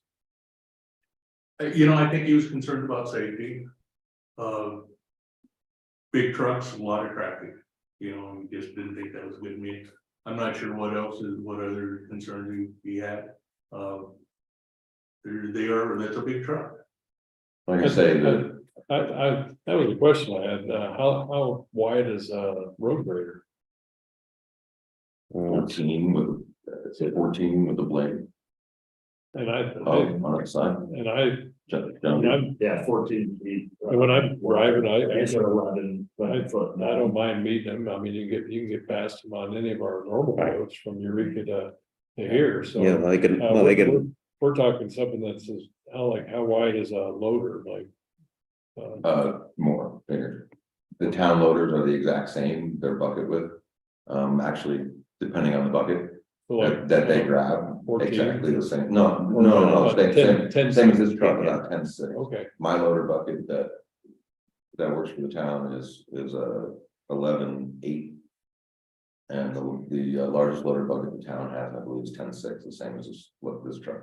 that helps me put it in perspective, you know, as far as if I meet a road grader, I can still get around a road grader, so if I'm meeting a truck that's 10'6", I can still get around a truck that's 10'6", so. The mirrors on a normal truck are wider than the footprint of this truck. Now the mirrors on this truck are a little wider. Sure, so they're probably gonna be above Yeah, any traffic.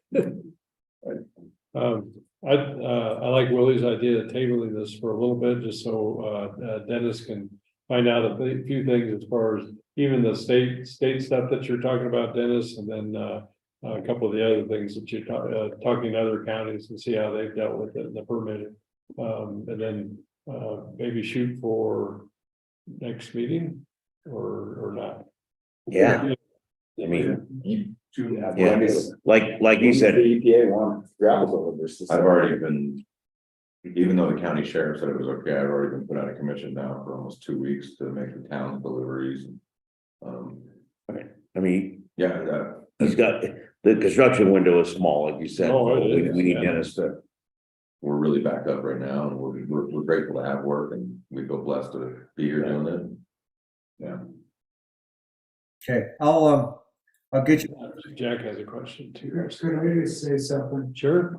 Barbara and I, over the years, since we permitted our gravel pits through the state of Colorado, had several companies come out and crush gravel for different jobs. We've never had a guy that stand up and is honest and is go for what he said he's gonna do, he does, than this guy. I just want to say that, I want to vouch for him. He's straight up. No, we appreciate that. Yeah. Thanks, Jerry. Thanks, Jerry. Well, that means something to me. It means a lot. Yeah, I mean, and as far as the safety issue on County Road 2 and County Road 110, I think the biggest safety issue is same issue that's always been there. It's people going too fast. It has nothing to do with We- the trucks, yeah. I think that's our biggest issue is that some guy on our, his first time driving his turbo razor down the road at 70 miles an hour is gonna come around the corner, and that's not Tony's fault. These trucks, the max speed on them is 30 miles an hour. Unless you let them get, they drive comfortably at 15 to 25. Why do you think a big, fifth wheel haul trailer is? They're allowed to be 102 inches, 8'6" is what's legal to be on the highway, so that's, Mm. unless they're oversized. Yeah, Once they put an excavator or wheel loader or anything else on them, they are wider than these vehicles and they are permitted to make deliveries and yeah. They're, without having a special permit, they have a standing permit. In some places, like the entrance into our city from both sides, they would require pilot vehicles, that's it, but they do have if they're in state. They have a standing, oversized, overweight permit that allows them to be 4 feet, 14 wide and high. And the same way as these vehicles run. The height, I'm not positive about, but I know they're allowed to be 14 foot wide, and anything over on 8'6" coming up or down the pass requires pilot vehicle. Yeah. Only up and down the pass. Those pilot vehicles are not required with the state permit when we apply for it, once it comes to. Dennis has got his hand up there. No, Quick question, is it possible that the EPA would write a letter to the county requesting that we allow, these vehicles? they're asking you. Oh, me, I believe so, yes, they have said that it is absolutely vital to the reclamation process this county's gonna go through for these vehicles to be allowed to operate. Never hurts to have that in the file. Mm. As a reason why you approved it, if you know what I mean. And so, I might suggest you try to get that letter, and then something a little bit more specific in terms of, I don't know if you've given a written request to Willie yet, but if you could make a written request to the county to allow these trucks on these specific roads for these specific purposes and these specific jobs, and then if you could state what you are planning in terms of route control, whether it be flag vehicles or just signage on the road, oversized vehicles using this route, what routes are you proposing, things like that. I think maybe, if the county did go forward, that would certainly expedite the process. I mean, that's almost like a permit process. It's the same stuff you fill out It a is. permit, even though we don't have a permitting process, that would be the same stuff. I'm happy to do that. I think it's a good idea, because then it's on paper. You have to understand, we actually do have a permit process because we're allowed to use the state criteria for oversized, overweight vehicles. And we're allowed to piggyback off of their process if we don't have our own. So I think if it's not too much legwork for you to do that in advance of the county making a decision, maybe that would cut some time off this process if they do decide to allow you to go forward. Happy to, thank you, sir. This conversation is bringing up one other good point I think that we should consider as well as we operate our own vehicles that are wider than this on these roads, and we probably should have some signs that when you leave town it says caution, heavy vehicles or heavy truck traffic on the roads. I agree. Just for the safety of our That own wouldn't hurt. road and bridge crews. If nobody else just, and it might help slow some people down a little bit too. Probably Yeah, not, but we don't have any. but We move dozers and do stuff all the time. yeah. But It might be nice just to permanently have signs on the road for our own guys, much Yeah. less anybody else doing this in the future. Just I'd like to get, We could do the sign like the state have that fold up, yeah, that drop down, say Right. road work ahead or Yeah. maybe, right, Yeah, but we don't I have propose we to- just leave them down They- so that when our county road and bridge guys are out doing their work, that they don't have to worry. Or that there is a little bit of, extra warning that they'll be out there working. In my opinion, that signage should probably exist while this place is a super fun site and we have all these outside companies doing such large, Yeah. quantities of work. Just almost a permanent Yeah. sign right now is as much as gonna be going I don't on. know. Yeah. I mean, the problem with permanent signs is They get ignored. they, Yeah. I mean, if there is, if there isn't anything at the time, they get ignored. So Yeah. you kind of have to. What's the speed limit? Yeah.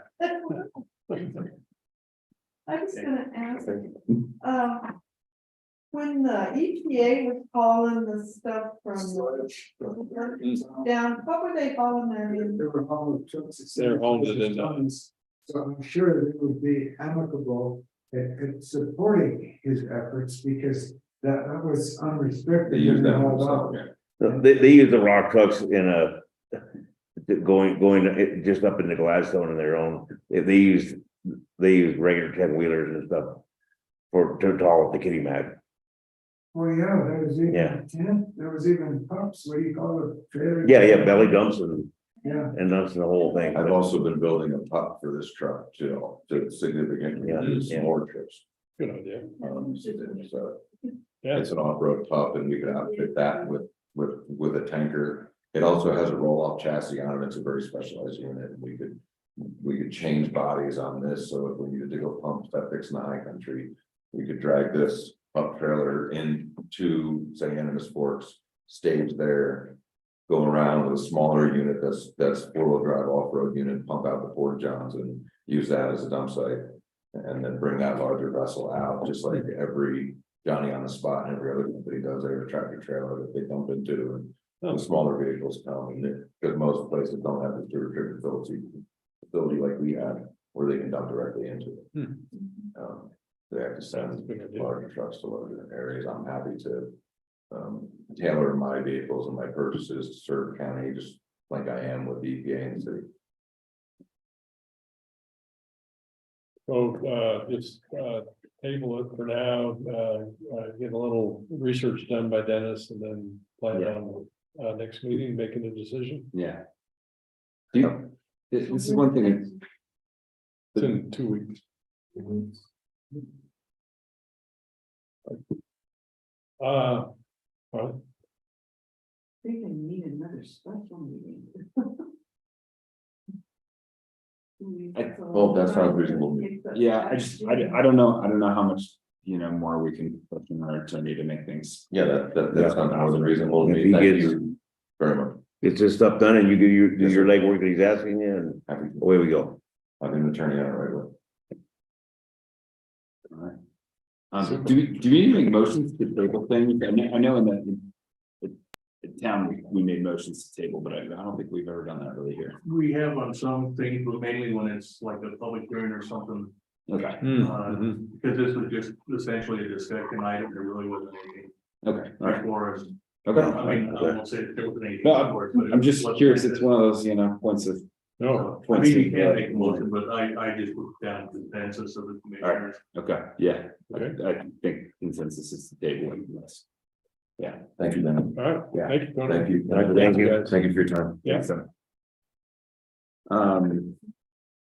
well. All right. Thanks for being patient. Come have a seat and let us know.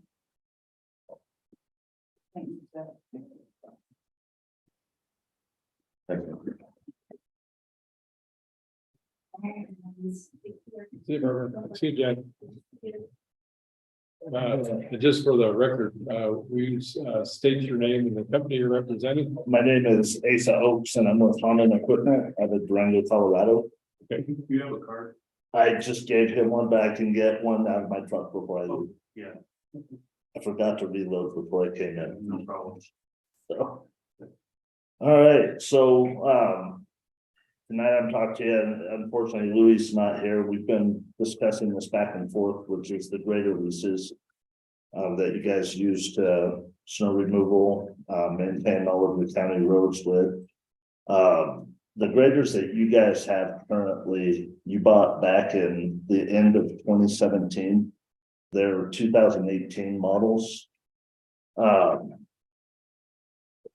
So basically what we've been struggling with while I've been in talks with Louis is what everybody in the country is struggling with right now, and that's hyperinflation, cost of steel, fuel, supply chain, cost of goods, basically.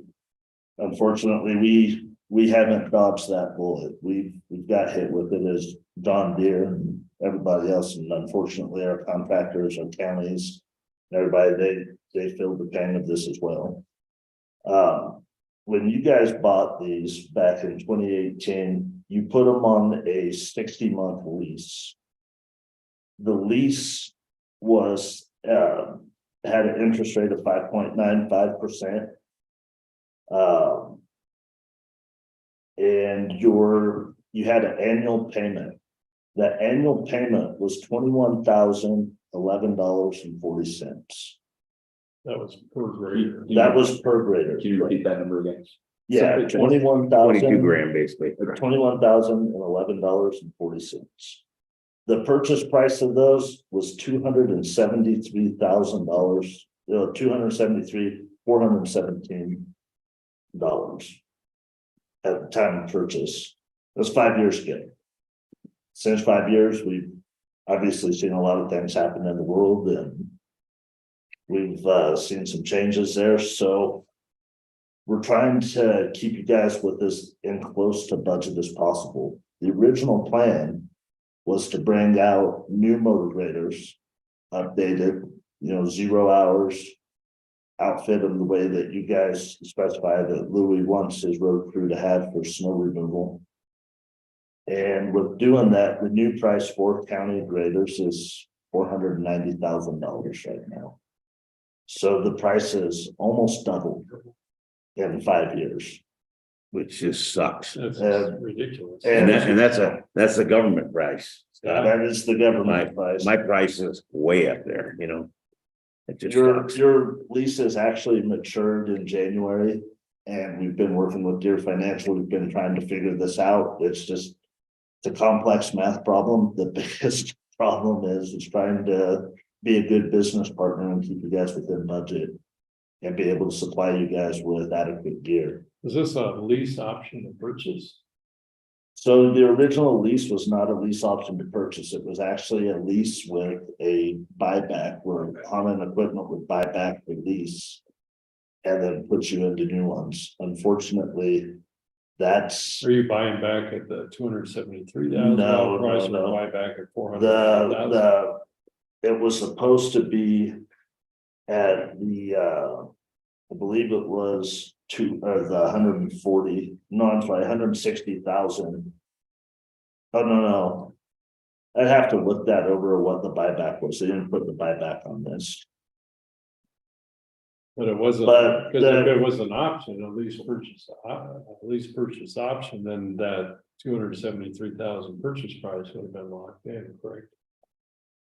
Right, so where we're at right now with the lease, if there's 3 ways to this. So if we did the brand new, if we carried through like we were originally planned, unfortunately with the new interest rates and the pricing of everything, the math just works out to it's about $90,000 a year per machine. So that basically almost quadruples what you guys are paying now for each unit. I thought we talked about double 44,000 when we. That's if we go another route, and I'm gonna explain all right. that. in a Sorry, moment. go ahead. Yeah, no, not a Sorry. problem. Okay, I just wanna, looking at what your all's budget is and trying to keep you there, we're thinking that new is not in the cards with the deal, but we've got a couple options. One of the options is taking advantage of another county's buybacks that they did. So we do quite a bit with Dolores, Montezuma County.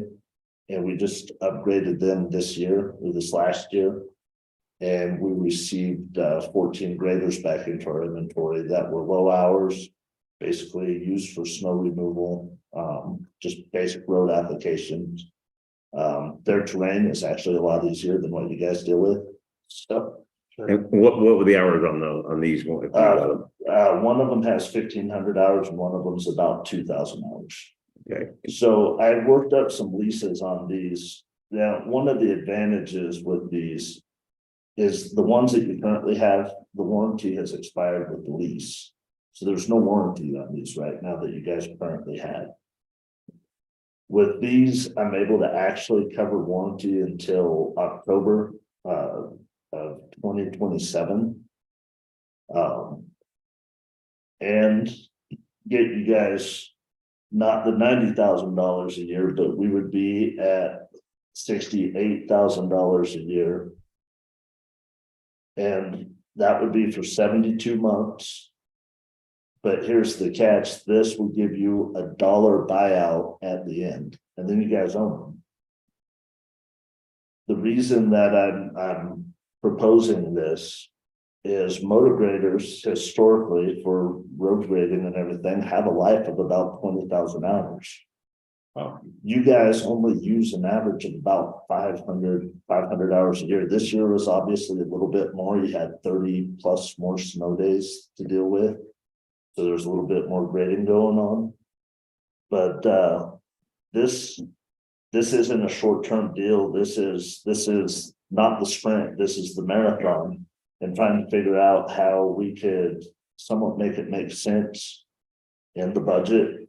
And so basically with the $68,000 a year per machine and $1 buyout at the end, you know, we know the lifespan's 20,000 hours, but how long does it take you guys to get to 20,000 hours? I've got other counties that we deal with that have graders with, 13, 15,000 hours, but they're 30 years old. Archuleta County being one of them. And I know this for a fact because I just appraised their machines because after 30 years, they've decided to upgrade because 30-year-old graders aren't getting it. So, we look at like, hey, the next seven years, we've got quite a bit higher payment, but we come out of it at the end, $1 buyout, we own them. I'm able to cover some warranty in that time. And Louis does a great job with his guys taking care of them. So our maintenance costs really aren't that high. You guys do a lot of it yourselves. So that's one proposal. The next proposal, and this financially makes sense as well. And that's to move forward with the ones that you currently have. You guys have had them since they're brand new. You know how they've been taken care of. You know how they've been maintenance. Granted, there's no warranty on them. But what Deere is willing to do with you guys, and Deere actually has stepped up instead of the 9% interest that's going right now for governmental leases. They're backing it up to 6.20 to help out a little bit. And the way this works, this was also a 7-year lease. And it guarantees you have 1,000 hours per year on the lease, which it doesn't matter on this plan because at the end of it, you have $1 buyout and you own it once again. The price of this is $42,164.78. so that's when we talk about it. That's the one we talked about. Okay. But we get the 7-year, but we extend it and we get warranty. No warranty. warranty on this. It's already 5 years old, and the warranty is expired on No them. warranty. Now, I could research, there is aftermarket warranty Right. companies that you guys could do Me, a lump It sum. would be nice to if you could. Yeah, there's companies like Glen General, they'll do aftermarket warranties on heavy equipment and they could do it up to 10,000 hours. 5 years, 10,000 hours, whatever you guys want to do. And I could get you. If I well, we'll talk about it, but we maybe get you to research that. And Yeah. You guys be opposed to that? No. So I mean, to me, a warranty is. So I mean, with all of the options, so going forward with the original plan, just to go back, the original plan, if we give you brand new graders, which we could do and outfit them. $90,000 a year per grader. Plan 2 would be on the other counties' lease returns. You know, they're 2020 models, lower hours. You used to praise ours, what are our hours? Your hours on yours, they're only like, let's see. I They're have them right only, here. they're only 2,000, aren't they? Yeah, they're like 2,000 hours Yeah. on them. You barely have used 500 hours a year. It doesn't make sense to me to get the other county. other counties. Yeah, When only we, got 2,000. when we made it something, you see, Louis keeps them I'll inside be- even in the winter. I'll be honest with you, I was a little nervous coming in here since I talked to Pete on Monday. Yeah, And it's like, man, I'm gonna have to break it to these guys that just unfortunately, I can't get back to where we were 5 years Right. ago. and we understand that. This But- is the but- economy we live But in. realistically, getting Deere to step up and Holland stepping up and trying to figure this out and make it, financially possible to not, quadruple your payments. It is doubling your payments, but the nice thing at the end of this plan is you own them. And then you go another 5 years, you recoup that, you're basically the same thing, but you own them. And at the end of that time, what are these gonna be worth? So just to let you know, I appraised Archuleta counties, the 30-year-old graders that had no panels on them. They ran, but they weren't ready. I've got pictures of them on my phone. They actually came back at about the oldest one was $45,000. And the second oldest one was $50,000. So people are still buying old graders. And they're still paying a premium for them, so. And these are gonna have a value, I'm guessing of about, after this time, they're gonna still have a value of about $100,000, if not more. By the time we're done with that 7-year lease, they will be 12-year-old graders, correct? But we own them. 12-year-old graders, but you're gonna probably have less than 6,000 hours on them. Right. So they could go another 20 years. But then you have the dollar buyout and then yeah. Yeah, But you could evaluate each one for itself and see what you want to do at that point. and contrary to popular belief, we don't make money selling the equipment. We make money on parts and service. Sure. And that's where 100% of our profitability comes from, is parts and service. So, and if we could be a good partner, help you guys out, keep you, close within budget, but go long term, let's go to the marathon. Let's go, let's talk about new graders in 12 years. And I think that's fair. We hit 10,000 hours on them. I think that's probably a good time to evaluate them, do an inspection on them, see where we're at. And Shoot, Well, how old is that one bulldozer? Isn't it like 30 years or something? Or, well, the one we had. No, the H is gone, That's yeah. gone, but Yeah. that was like 30 years old. yeah, and it's still running. I mean, it was, and we got a lot of good use out of that. And those are hard, that's hard use. Some of those things. I think, number 3 is what's looking pretty good to me. Yeah, and if you wouldn't mind, just stay in touch with Willie and research what the extended warranty would. Yeah, that's What's good. over there, because right Yeah, now, actually, we don't, absolutely. our warranty won't run out, and that's, There is. I'll tell you right now, when he just says parts and service. They just broke the front, on the bull blade, right? You heard him talk about that, that's $6,000. Cause it's not a warranty, I think that was in his report too. it isn't a report, yeah, so, just research it, and see what Sure. come up with, I And mean, there's different warranties too, and I'll get you options for that. There's powertrain hydraulic warranty, which is the most expensive stuff on the machine and the Right. reliability of the machine. Right.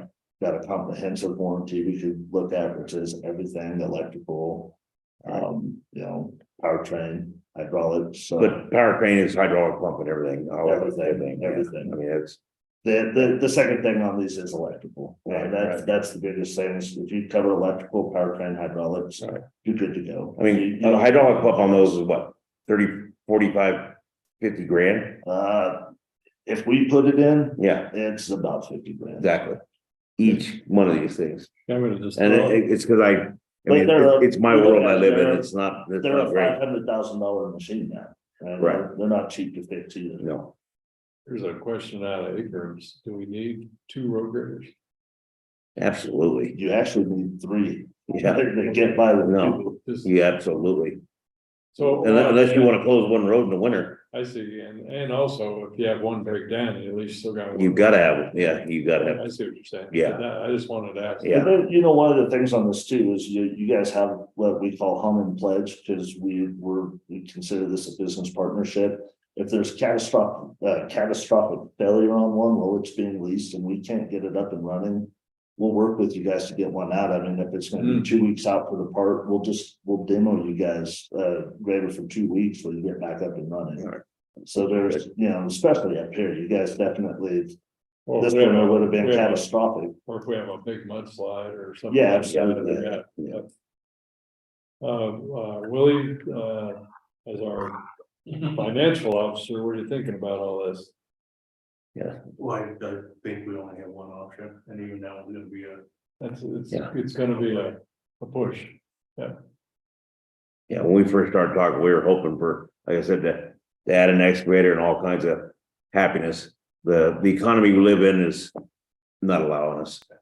I didn't even bring that to the table tonight, Pete, because I wanted to get through this Yeah. first, and I figured we would Yeah, tackle that giant next, and right. we're at the point, and if you guys need it, we could, you know, we could rent it or do whatever for now. All right. And there's enough excavators in the county that we could subcontract to, actually, Right, where you had to put a culvert in or something like that. Yeah. We've talked about that, we're just so much more efficient to use an excavator. Well, the other thing is too, is we could talk about too, is, I mean, we'd love to have, they would use it and they would use it all the time, but. For governmental stuff, I've never researched this and maybe you can, you know, like the 135 we talked about. You know, just like a private guy like me, could the county lease it for 3 months for the summer for doing culvert? yeah, absolutely. Right, Yeah, and maybe you could work that price up so we know, so Yeah. we don't use it in the winter. They sit. Yeah, right. Right, if I can Louis already says, hey, say- we're gonna put an X amount of culverts, it's a heavy culvert here. You need it for, you wanna lease, you can lease it by the month, You're correct? about $5,500 a month. A month. And that's it. They're here and then they're gone. Well, one thing to throw at you, I don't know how that grant works that they're talking about, but if you have repairs and stuff that the county's doing themselves, I don't know how that plays in, but I know that I've rented things to certain counties and, you know, for projects where they had a grant to cover it. And so I don't know how that grant worked. I didn't hear the whole thing, but Yeah. you know, that. It didn't sound like they covered our work. Bill. If you could get grants to pay for some of the road repairs or, you know, some of the stuff that needs to go on. You know, No, I mean, I think, you know, I mean, this is kind of a one-time only thing, but if we did have, and hopefully we'll see some in the future, but like if there was 20,000 in grant work. Or a grant for road work, you know, yeah, then we. Go Yeah. to Lisa. I see what you're saying. These are specific machine for that, yeah. exactly.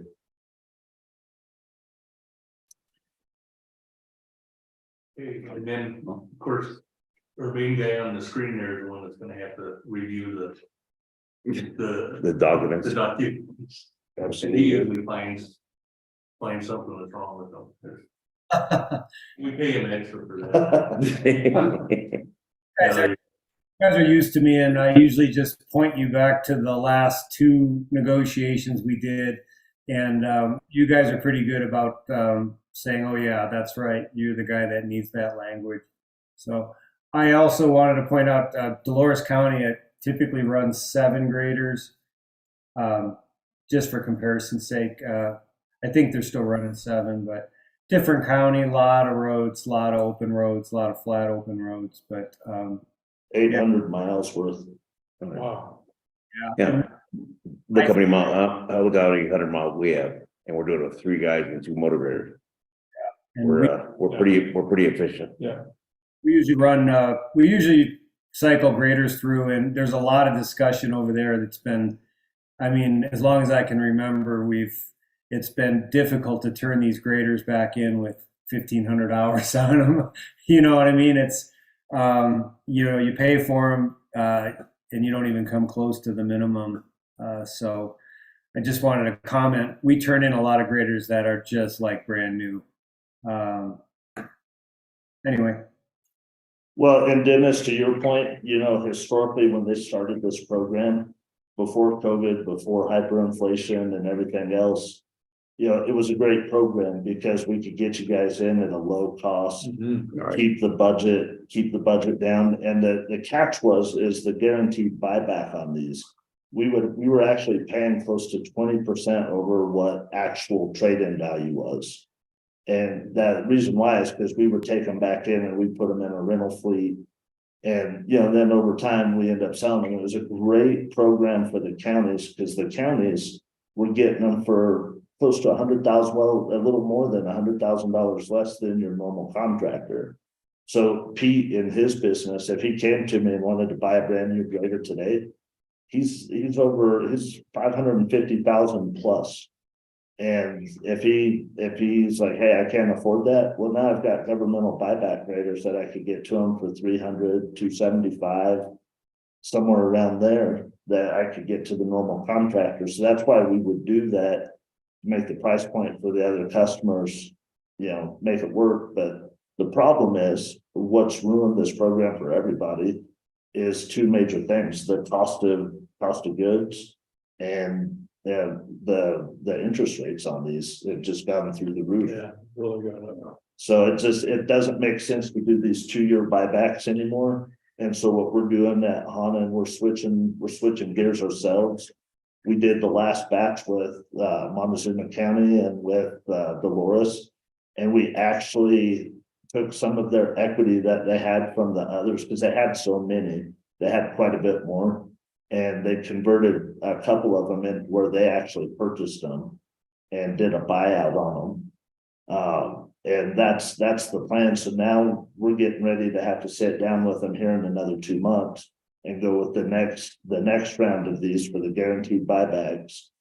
And everybody's in the same boat. So I mean, we're actually going to start pushing them to, you know, take like exactly what you said. Why turn in a perfectly good 1,500-hour grader?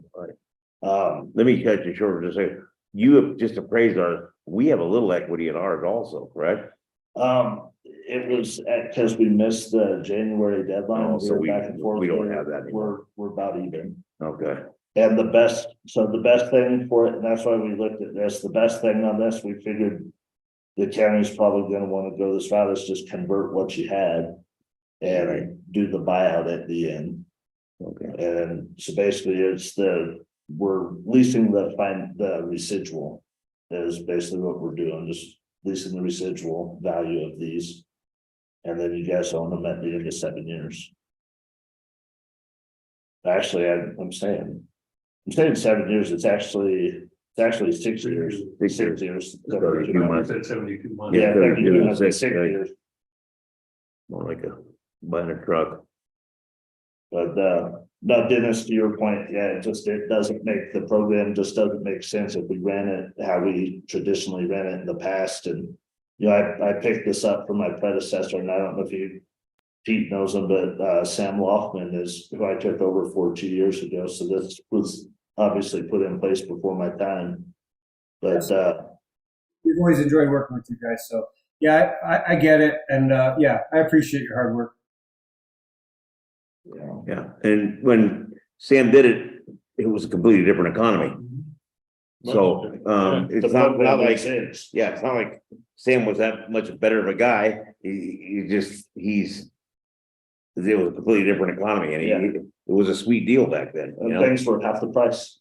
Yeah. So, Why we should be, and now he's working for Spriggs. why we should be thinking about raising our mill levy. I mean, these costs just keep. We'll see where we're gonna be. Well, with the We may state values, so. be looking at lower in the middle. I don't think so, but there are several people out there that think that. No, we'll see, because the assessed value is not so high. Oh, right. yeah. But we've got to see how the Right. lawyers are gonna work out based on the Sure. state, Right, state what they're gonna let you do. credits and everything else. What do you guys want me to come up with options as far as term for the warranties? That you want to see where they'll start and like what the maximum is? And the same for hours? Yeah. Okay, Yeah. so I'll get them to quote that's kind of a tiered deal, and I'll get them to quote it that. And then way. you want option 3 to go to Willie needs a copy and Dennis needs to look it all over, right? I To even think see. option 3 is our best bet. All right. Well, I mean, obviously it's a fee. I think if we're gonna do anything, that's. I think that. I think it's a no, I think it's a no brainer. I mean, I like the idea of putting money in and having something at the end. Yeah. Which is a working road grader that could last another. And the way they, again, way those guys take care of them and keep them inside and everything else. They really do. Yeah, a good they job take care of it. maintenance, yeah. Tell Louis he has to. Stay as long as at least as long as the lease. Him and Dave. Obligated. Where do we have to go from here, Willie? So I'll just, I guess I'll research this and get quotes from our warranty company. And I could get back to Will on this. Okay, Yeah. that'd be great.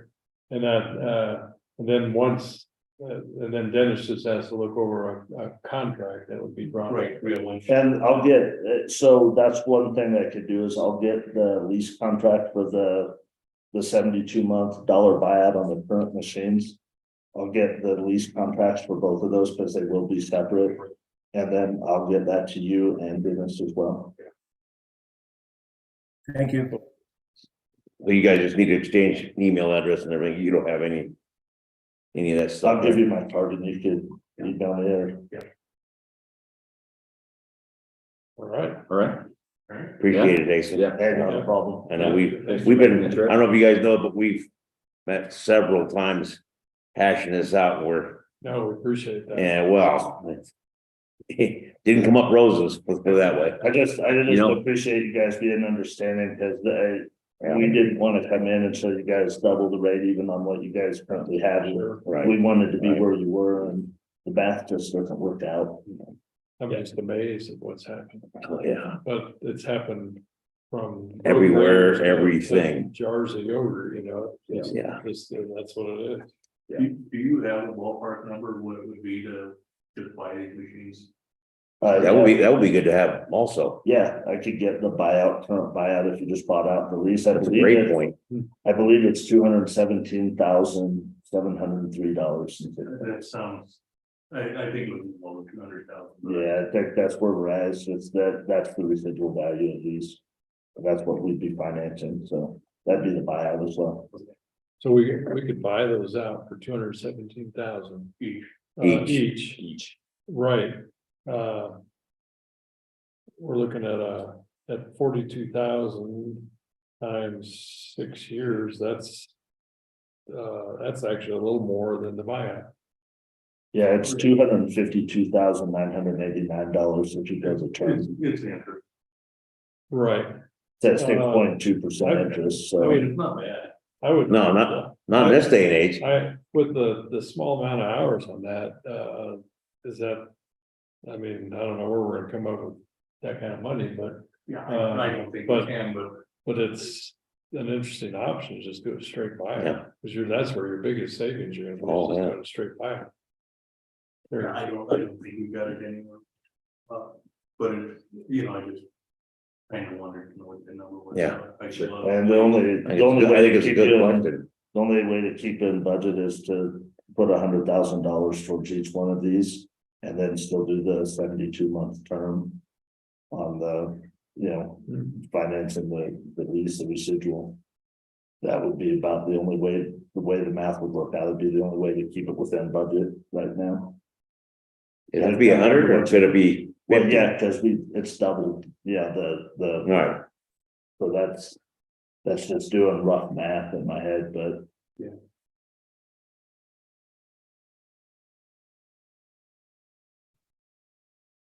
See if Summit County can give us a loan. Their assessed values went up like. Let's see what 50%. kind of money the EPA has. If we got a loan to buy it, the interest rate is gonna be Same. greater than what. Oh, what they're yeah, charging. yeah, no, that's true, that's true. Instead of 256,000 for 6 years. Let's ramp road maintenance with the EPA again. Hmm. Sorry, Well, I'm not sorry. in hindsight, if we'd done what all the other people done, we'd have them. We might need $100,000 for the grader work between Jackson. The repository. Right. who worked on this. Hmm. And it's gonna take two. Well, thank you, sir. Yeah. Appreciate Yeah, it. no problem. Appreciate your hard work. Appreciate you tolerating us. And Yeah. all our meetings and stuff. I wish Louis was there. It sure would have Did he been. say he was coming? You can find out. This isn't the first time that's happened. Sometimes he goes home, lays down. Just on. I'll go grab you a card real quick. No grab all you guys. Appreciate it. Thanks, sir. Yep. Dennis, thank you. Thank you as well. Should we tackle our last addition to the agenda here, our covenant regulatory agreement? Yeah. So. Basically for Anvil, we put in a use, regulatory agreement that basically, and I think, if I remember right, I think this was something we had to do for the state in order to get the grant money, make sure that we had affordable, attainable, and market. And so if they wanted it, just before they release the grant, they wanted us to just, everything is gonna be restricted. And so that got reported. Unfortunately, as property is starting to change hands down there, that's what the title company or, people are closing or is pulling out. So what we need is this clarifier that says lots 2 through 14 aren't restricted by the income guidelines, because those were the market rate lots. Yeah. Right, Okay. but they are restricted by, they have to be a They're all local, restricted. And see, by a local has to buy it, or we have to be rented to a local. Isn't that the main restrictions on the market rate? they, All right, thank you. they were all restricted. Thank you. Thank you, guys. By See you in the morning, exactly. Yeah. by private or by the development agreement that we signed with each individual owner. I got you. Now, the only thing I'm not sure of is that we sold 3 lots to one individual as a developer. And I don't know if those regulations were in that development agreement. Really? Yeah. Well, nobody else was doing anything down there. It was kind of like finally somebody. When you're talking developer, you're talking 9318? No, No, Nico. Nico. Oh, okay. I mean, we had those lots and people would come and look and disappear and finally. Okay. I'll take 3 of them. And then Okay. he started the whole thing. And I just That's don't right. remember Oh, I know. Okay. that restriction was put on him or not, when it was, on those 3 lots or not. Okay, But I but I mean, the houses he's building, they're all locals. yeah, no, they. Yeah, all of them It's are. worked out anyway. He's selling the first house that he built to another local. Yeah, And then. Yeah, no, I mean- And the other ones he's building are for locals. yeah, he's doing what we wanted him to do Yeah. now. Yeah. Whether we can, the next group, as they sell, whether we can tie them to that or not is the question. Dennis? Well, it's what was in that agreement. Oh, I got you. Okay. Oh, we just have to look that I just gotta up. go back All right, and Yeah. dig it out. I got you. I got you. Yeah. Nicoville. This is just what we're getting ready to make a motion on now is just clarifying that lots 2 to 14 Aren't income restricted. are not income restricted. Willie, are you sure that, because I didn't review the restriction that restricted those to locals only, that this is just not applying the restrictions that I drafted a few years back, correct?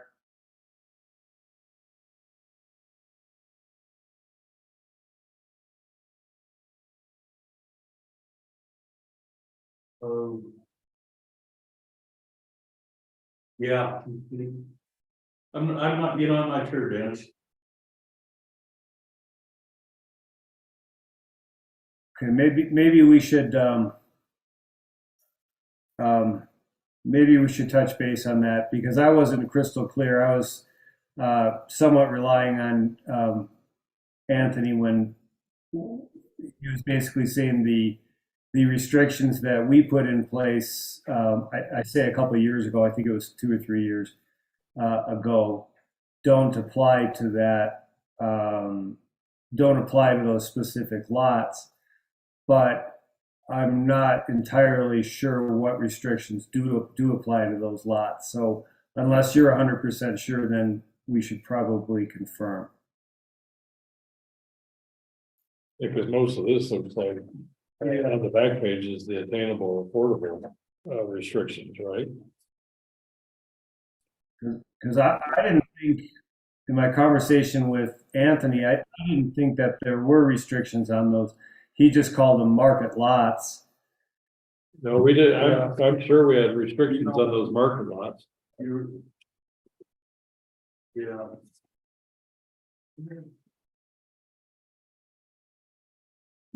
Okay, yeah, no, I was thinking this was a different, this was an earlier one, but it isn't, it was the one, this was the one we did, for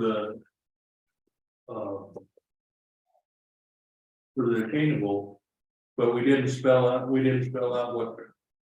what lots, Not in here. what lots they were, so that's, yeah, so, I mean, I think we're okay with that. Okay, if you're comfortable with it. And I remember that when we did the blanket restrictions, I wasn't aware we had these market lots, and I think we just applied the blanket restrictions to everything, the restrictions that we did. So it makes sense if they weren't supposed to apply to the market lots. It makes sense to exempt what we did. And it does refer specifically to this,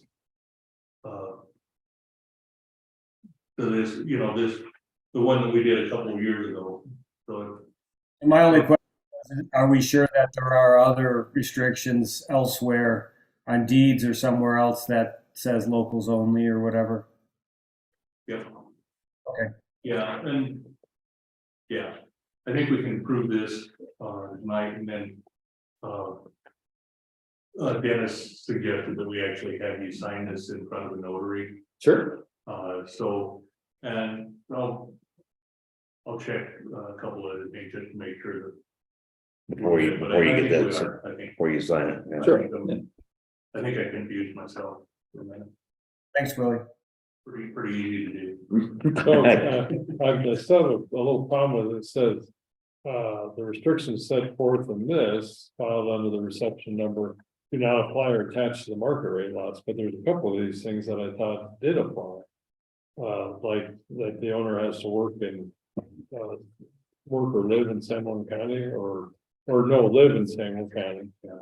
Or rent to, are you okay with that like this?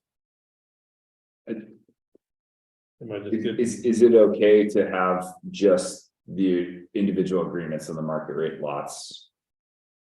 And then have this? Oh, Yeah. when we sign it. So when we sign it, each individual person who buys those market rate lots, then we have Then a separate agreement that they are subject to the restrictions that we want them to be. for market rates. Yeah. Yes, that makes sense. Yeah, it's easy to get confused. Yeah, that's what it is. Yeah. So you just need a motion for this? Yeah. Go ahead, Pete, your turn.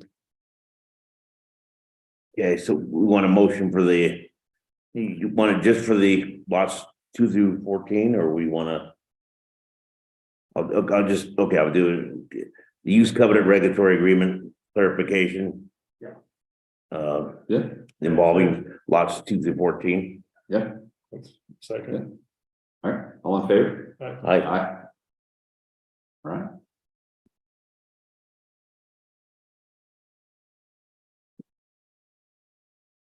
Our heads are all still here, they're not Yeah. on the walls or in clouds or Yeah. something.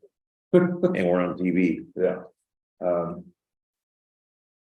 All right, well, I think that brings us towards the final side of our meeting here. I think we should probably go ahead and do public comment at this point. Since we have such a captive audience here. Yeah, no public here, no. Yeah, hearing none. Oh, yeah, well, I guess. Hillary, since you're the only one in our Zoom audience, if you have any public comment, please chime in. Hearing none, we're gonna move on to commissioner and staff reports. Just have any, I've in this last 2 weeks. I did. Willie, are you the one who printed this out to me, this bill for the Public Health Service Act for Rural Health Center Innovation Award? This grant process? I think it's worth looking at. It's and I assume this is passed, but I don't know. I'm not absolutely sure if this is passed, but it's a grant program, and I don't know if it's through the Infrastructure Act, but it's for rural health clinics. It could even, the way I read it, could get us a new ambulance building. I mean, just as far as those type of things. So I don't know how I came across that unless, I really don't know how I came across it. No, I haven't seen those. I think I guess the main thing is to see if it's passed. And if those type of grants are available, because it could be a boon for us, both for the clinic and for ambulance. Okay. Okay. Will you make me a copy of that at some time? I've been working on with Ace on this and like I said, not really successfully to what I wanted to accomplish, but it's kind of because of our economy and everything else. Since we're still in meeting, I don't think it would hurt to get another quote from Cat or somebody else. I'm just gonna say it. I mean, he's a super good guy, and I'll be honest with you, Deere is better. Cat's gone downhill on their service and their parts and mechanics and everything else. So I mean, they're pretty much the only ones back in the game and with motor graders right now. But I mean, it wouldn't hurt. It doesn't take them anything to give us a quote. Yeah. I mean, just for the heck of it. I don't know what you guys think. Well, I think we owe the public that. I think we do too. yeah, Do they maintain it with the steering wheel? Yeah, they do. Do they not? Because Yeah. that's why we went to John Deere. I know.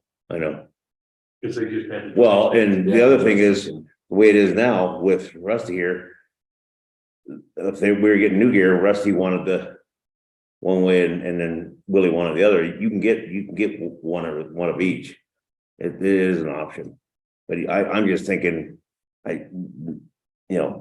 he's doing a fine job, but another quote doesn't We need something. it doesn't hurt. It doesn't cost anything. Yeah, no, I think it's good. I'm guessing that we're not gonna, I mean. yeah, I don't think it's gonna These be. guys are gonna be special. I mean, I know Waters. He's not a bad guy. Yeah, but I mean, why not give him a shot at it? It doesn't hurt. It would be nice. It's good gear and it'd be nice to get a nice surprise. You never know.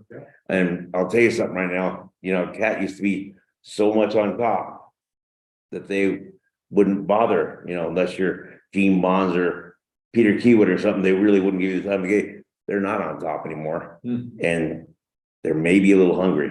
Well, and I think that's Okay. why the John Deere program, when we got into it, was so. Because they were hungry back then. They just wanted us, they wanted counties and. Right. And Sam was hungry, remember, and he was a good guy. I dealt with him I bought Yeah. 2 pieces of gear from him myself, big ones. But he was a good guy, but he was a go-getter and hungry, and they're on top, they're over Cat now. In the industry. So I don't, Certainly wouldn't hurt. no, You mentioned steering wheels on graders. I guess the train is gonna put on steering wheels now. take a hard left. Yeah, not into the endless, please. Willie's got a job as retirement then. Yeah. But I mean, it wouldn't hurt anybody's feelings, including Louis. Sure. Yeah. No, I just think it's a good thing to do. What do you think of that? What do you think of that, Dennis? Yeah. I was on the phone with Anthony. I missed their whole conversation. Sorry. Oh, Just thinking about getting another, just for the heck of it, get another quote on the greater situation. We've got all our numbers and everything else, letting Cat give it a shot. Well, I can tell you what our experience was in the other county. We did that once, and our road and bridge guy hated it because all of our attachments were John Deere specific. So he said, that means we got to get rid of everything, all of our wings, none of our wings will work, all that. So, but Let me interject. Not true here. We're Baldwin and we are Cat on our wings and stuff here. And you got to remember, there were 7 graders strong too. So having 2 graders, it probably wouldn't be a big deal anyway. It wouldn't hurt.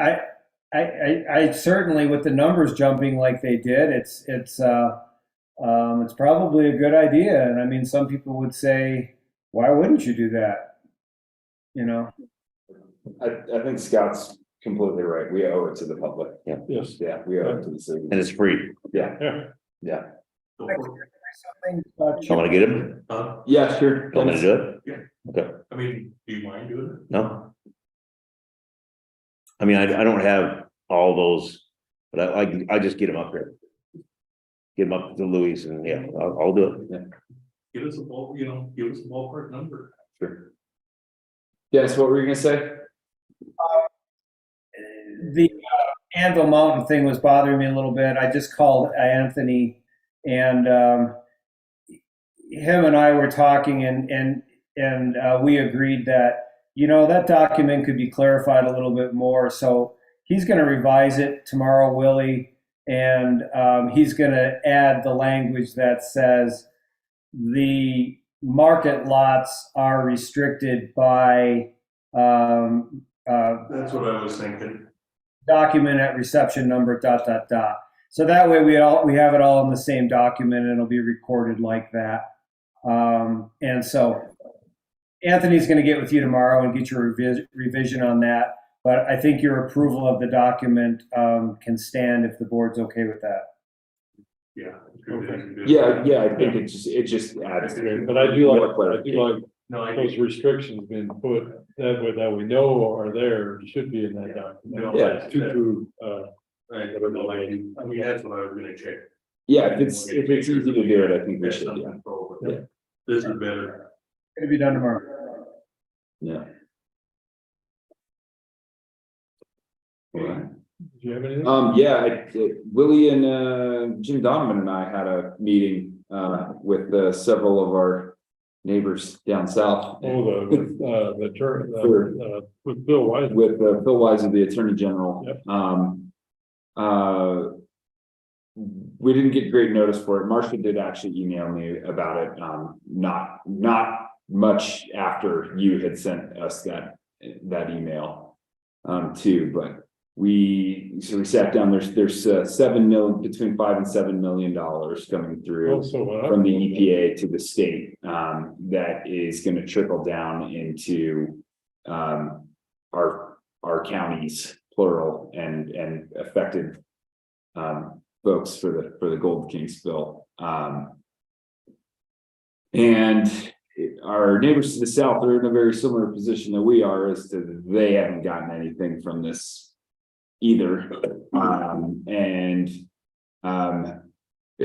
Marcia put me on the spot to open up the conversation, and I think it was actually good that happened that way. Just I kind of just expressed from all of our standpoint that the EPA has kind of left us empty-handed here, and that that we haven't seen a whole lot of water quality improvement. We haven't seen any of this, and if we were to go back, we probably would have litigated against the EPA the way that our neighbors to the south did, because it was meaningful for them, and they actually had Got a monetary response. Yeah, they had a monetary response, which our counties did not, which I think is good for Phil Weiser to hear. And good for you. And I think Willie and Jim just took it a little bit stronger to say, like, just don't forget where this happened. This happened Exactly.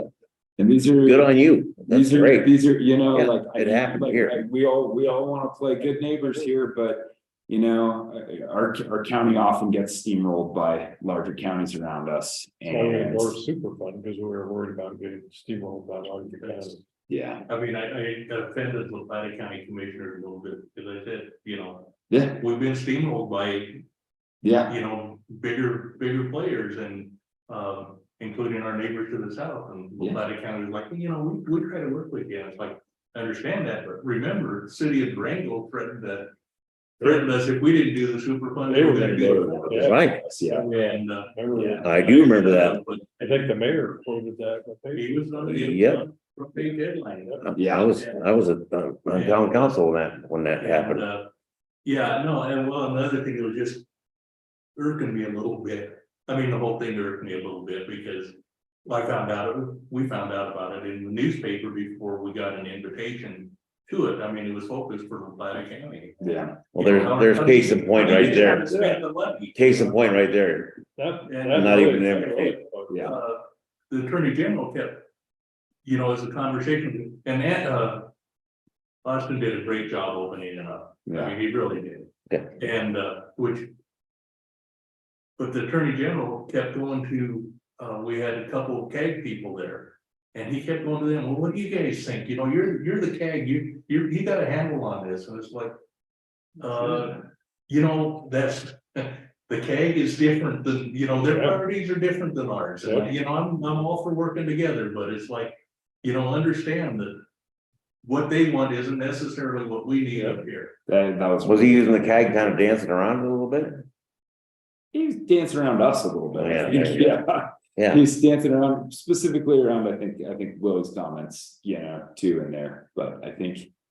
You know, I opened it up as a general we, and I think Willie was able to kind of, you know, more focus it like in San Juan County, like I'm glad you guys went. we've Thank you. been affected by this and And we had Gloria there as well. She was Yeah. down there for another meeting, so she yeah, came over and sat in on Yeah. it. It was good. We had a good, we had a good Representation. representation, yeah, too. And Good. I think that was, and it was great having yeah, Austin there because, he really was all about the commissioners.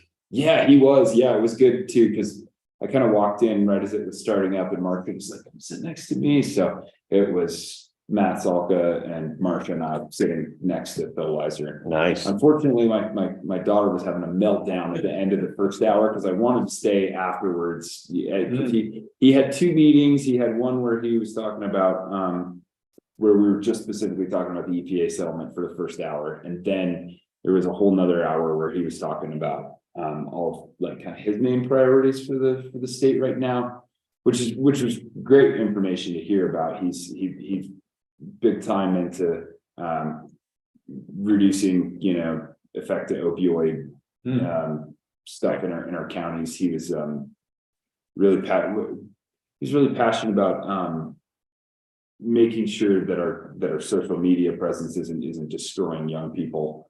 That's been a big issue. Which is been big in the huge, yeah. a huge uphill battle that he realizes, but he's like, you know, what do you say, 30% of girls over 12 are suicidal. Yeah. In They think this is real. yeah, Well, Everything on it. It's taken the stuff that was happening, say like at school or the playgrounds, but it's put it on those Yeah. things. Yeah.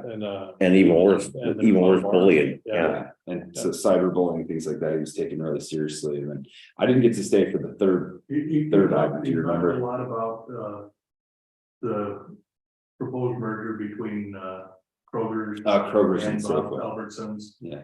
He's working with several attorney generals across the Yeah, country because, you know, and I mean, what it was boiling down to is, you know, if you get, you know, Albertsons and City Market in Durango's case and they merge, you know, Albertsons probably disappears, or if they do stay, there's no competition. No, there's no competition. Yeah. And, you know, Yeah. I mean, and he was even going to the point where, you know, checking, you know, people were throwing out, well, there's a Walmart, and it's like, well, is your good, you know, do you have a Walmart with, you know, fruits and vegetables, or do you just have a Walmart with, Right. Is it a You know, super right. Walmart or is you it know, a? Yeah. they're not all the same. Oh, yeah. So it's kind of interesting, then, Karen Zink kind of took over the meeting for a while, oh, did you? talking about, some of the determinations that have been made at Mercy that, don't offer a lot of opportunities for women or, choices for women's healthcare. Yeah, She took a man. She's pretty cool. Yeah. I like her. yeah, But, no, and good, I mean, they're very, very valid. yeah, I'm Yeah. glad we had a presence there, thank you. yeah, I just, Yeah. my wife had Because- a doctor's appointment earlier in the day. It's like you- Awesome, you were down there and It's like Yeah, you- we used to hang out. like you said, though, we steamrolled. There wasn't, we didn't get an invitation. We didn't even know about it. Well, Yeah. I think they're Thank making God you the guys did. assumption that it's gonna be spent down there. Yeah. You know, when, Exactly. Yeah, that's what kind of bothers me about the whole thing, is like, Marcia, I don't think so. But Phil Weiser, maybe. Until we have that meeting, so it's good, and I think maybe we should work on maybe drafting some kind of letter to Phil Weiser, just, you know. Yeah. Following up for the meeting and just That's fine. expressing a little bit just more. even just a little bit. Because even though I got this from the meeting, Was Blake there? would we speak for maybe a total of 90 seconds between you and me and Jim?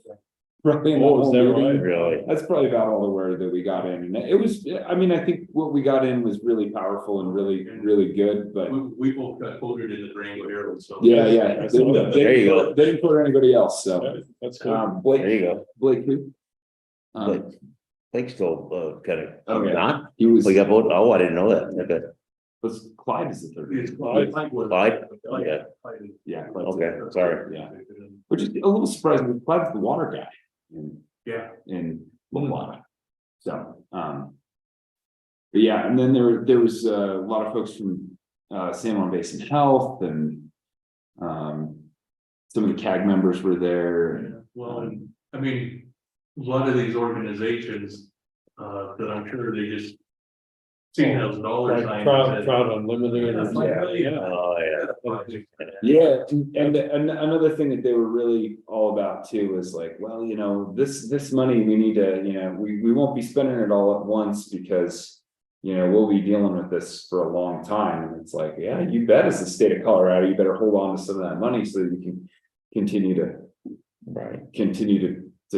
fund the plan after they. Exactly. Well, that and just Just be maintenance in general, you know, we got settling ponds and fill out, the state is responsible for You doing know, all I that. mean, that was, I did actually come down my initial response, because I mean, it was like $5 million, that's 2 years of operations of this. Treatment plant up here that the state's gonna be responsible Yeah. for, it's like, Yeah, really. It's a drop in the bucket, yeah, But, yeah, yeah, in hindsight. Should, would have, could have. anyway. When you look at what It was- happened it with was- the tribes and the New It Mexico. was a good thing we were there. Yeah. Didn't Utah get like 5 million or Something. how much did Utah get? The- When the state of Utah, when they sued the EPA, how much did they get? I think it was like 5 million or something, more than that. yeah. And you can't, this is my own opinion, but you can't prove one thing that affected the state of Utah, but that's just my own opinion. Agree. Well, And I think, and supposedly there's a sign on, I guess it's Riverwalk down in Farmington. Kim was telling me about the Jim staying down there. I asked them if I think they took a picture of it, so I was asking them for it. But with the New Mexico settlement, you know, one of the things they put up was this big sign telling everybody how awful the Gold King spill was and all the damage it did and everything. yeah, I mean, I don't know what that's really good, et cetera. Yeah. The other thing to see. well, I'm sure, I mean, look, they have to play that up, but. Yeah, I was talking to, there's a guy who's a Naco guy today who's working at my house, and he was just like, oh, it just destroyed all the agriculture south of the state line. And it's like, what? I don't think it needed to. No, Well, it- they made the choice not to use the water. Not to use the water, yeah. well, Yeah. I mean, the other thing that did happen is, I mean, the spill itself didn't destroy the agriculture. Yeah, choosing not to use water damaged it for sure, but Yeah. even, well, it was the perception, even a year or two later, that it was, all this contaminated water was growing these Was You know, growing across. it was contaminating the crop, so Yeah. they had no market. Yeah, And I mean, and those are the Well- people that should have been compensated, yeah, but I'm not but sure. I'm not sure they actually did get got compensated, yeah, that's Yeah. the I mean, problem. that's the thing, is the people that should have been compensated. I think, Kinda got left- I think, I left in the remember hole. Johnny Ott saying something about that at James Ranch, that, you know, the water them taken out of the animal serves for suction. It's iron, Yeah, it's iron. Yeah. I continually point out to people that, no fish or macroinvertebrates died in that spill. yeah, and they did mention both that and mention that the 416 fire had a harder. Huge adverse Huge effect effect, on the yeah. populations than the golden did, so. Yeah. Yeah. So, yeah, I mean. Yeah, glad we had that Oh, thank goodness, There. yeah. too, and yeah, other than that, just the EPA meeting that you both were at after our last meeting. Hmm. And Yep. with the town hall that we, you know. Right, We got to hear about what we've known about for several months from the horse's mouth. Hey. Go ahead. Oh, no, I'm I done. was just Yeah. one thing for your next planning group meeting. I was at the water treatment plant with Reed today. I thought out the American Tunnel and all their stuff with Gladstone with the. And when I was reading, I said, "What are you doing?" He said, "Well, we got a clarifier problem that we're fixing, and not a fun problem. All the plates and everything else are reattaching them and doing it, but they're fixing it all up, which is good. And he said, well, they have been talking to me about, because I told you, Remini's already plumbed in, right?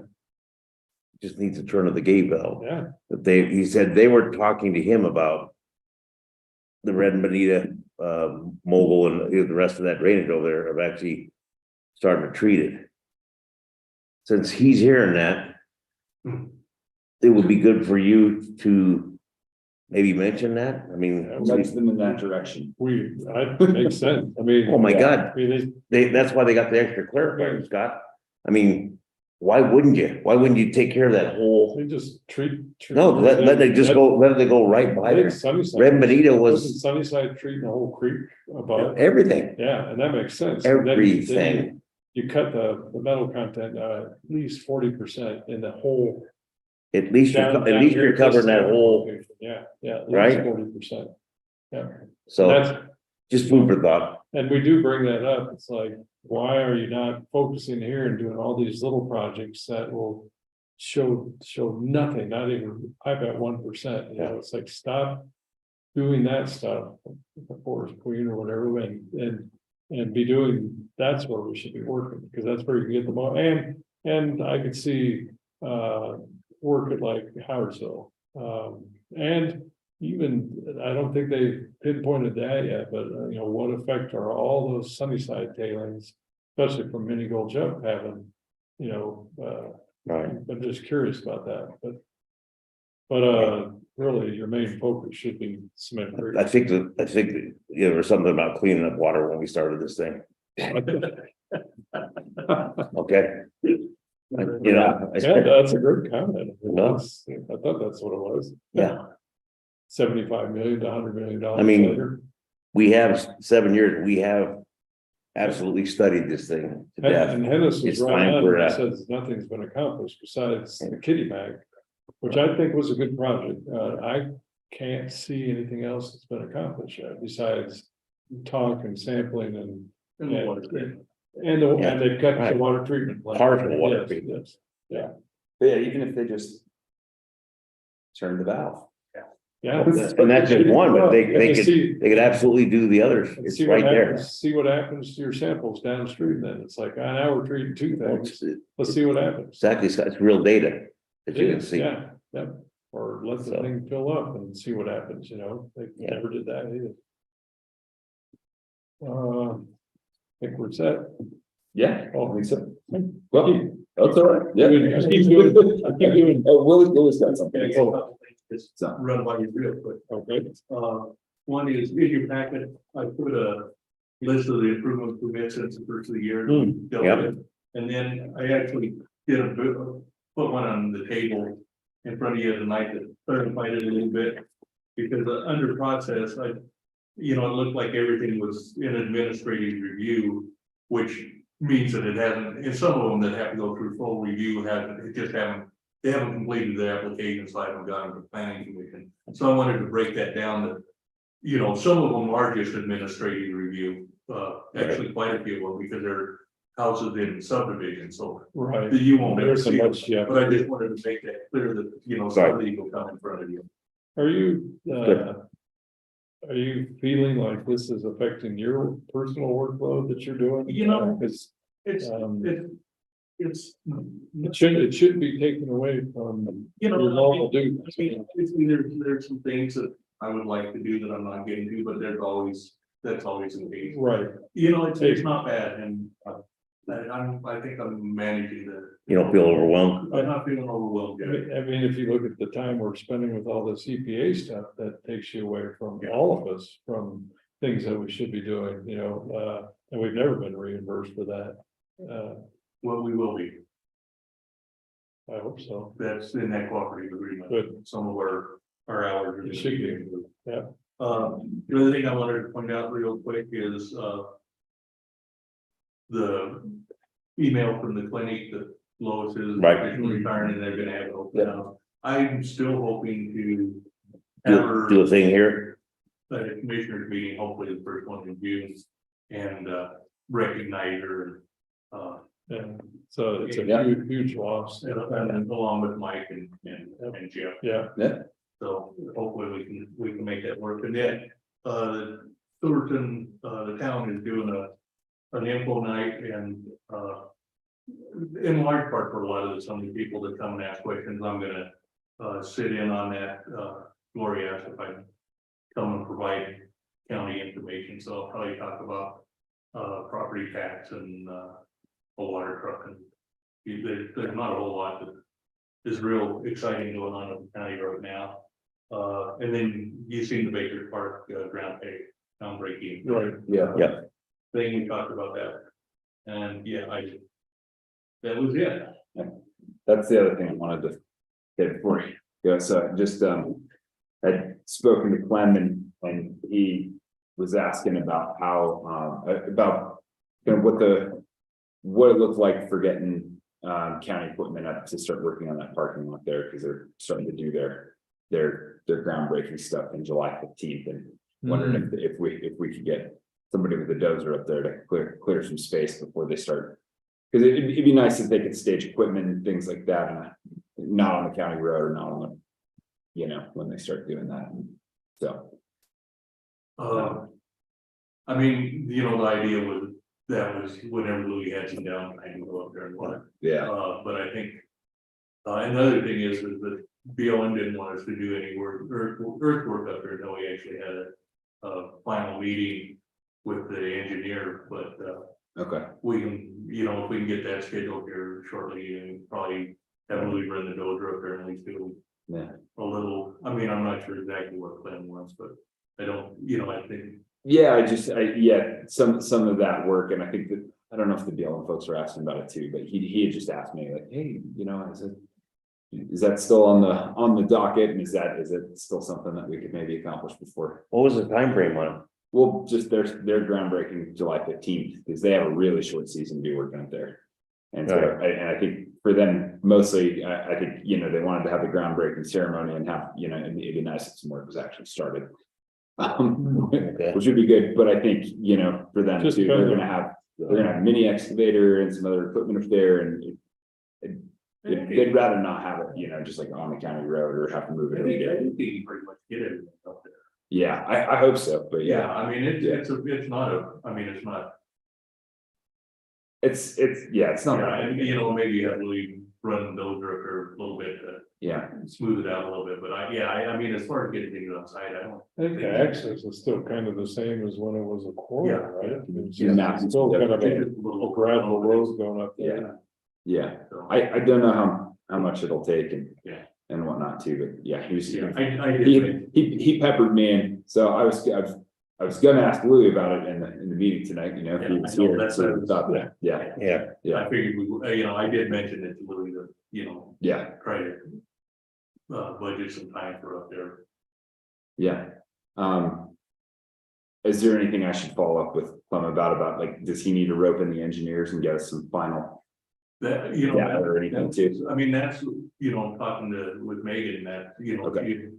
she said, you know, she wanted, the engineer wanted to have one more site visit before they Okay, signed off on it, so. all right. Yeah, you want to do a Okay. site visit and there's no. Of course, you know, yeah, that's- I mean, and getting back to the permits, that's why most of them are still in administrative review, because it's like, Can't get anywhere. you know, if they. Funny, some of the snow is gone, yeah. The sites, you know, I'm not, It's- And it's staying up there. yeah. Yeah, especially if something pretty cool. You just look up that direction. Are you a kayaker? Yeah, Have you been out? no, I haven't had time to go out yet, no. Seen a few guys on the Animus. Yeah, I'll- They already had one death in Durango, Do they? yeah, Was there at, Raptor, where at? I think Smoker. Big Rapids, and it's big water right now. I mean, it's And huge it's right not now. even as high as it's gonna get. Yeah, it was in the paper, I guess. I didn't see it. Bit too really, Right.